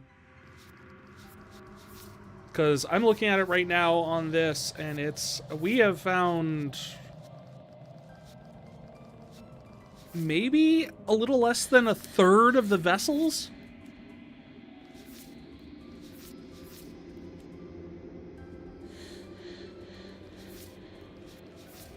So I don't. It's kind of crazy because it does give clues as to how to find them too.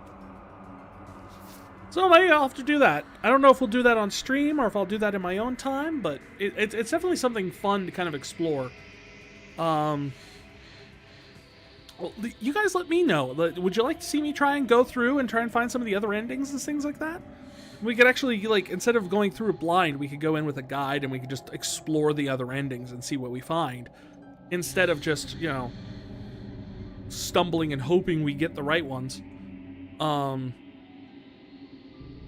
I think that would be actually kind of fun to do at some point. But you guys tell me if you're interested in that. Other than that, I had a blast with this game. I had a blast. I think it was real fun, and I surprised me quite a bit.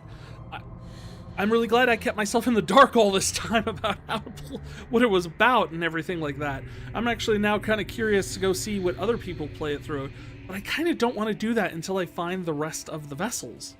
Like, I don't want to see someone get through, like, a vessel that I hadn't gotten yet and be like, oh, that changes everything. Oh, I don't know.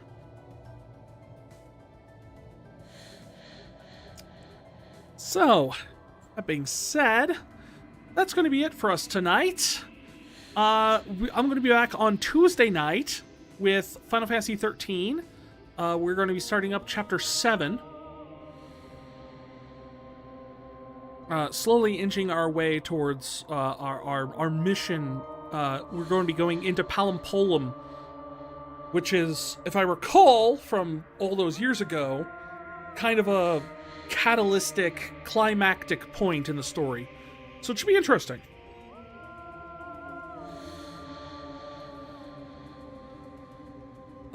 And of course, next Sunday, we'll be back at the exact same time, 7 p.m., mountain, and we'll be doing more Chrono Trigger, where we are in Magus's tower. We're just about to fight Magus for the first time, and see where that goes. So, that being said, I hope you guys all have a wonderful week ahead of you. Take it easy, relax.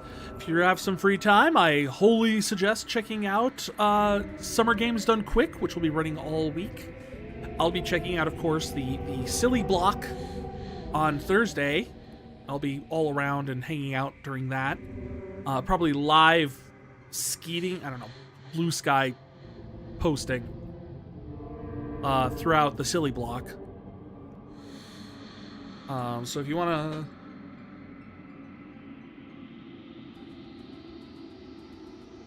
You can check my socials down below if you want to find anything there and see, follow me around there, whatnot. That being said, other than that, I want to thank everybody who hung out, whether you were chatting, whether you were lurking, whether you were just stopping in, whether you were here the whole evening. And for those over on the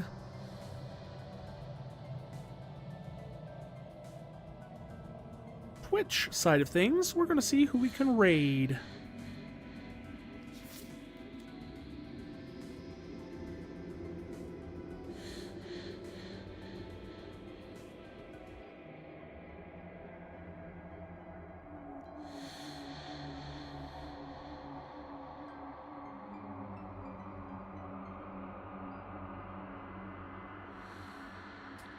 Well, there's not really anyone on at the moment. Let's see here. Why don't we just raid into someone who's been, who's playing?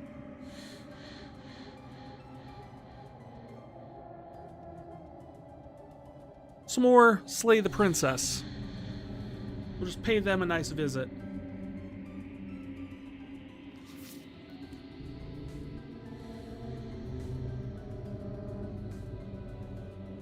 And I'll see you all on Tuesday. Take care. Have a good week.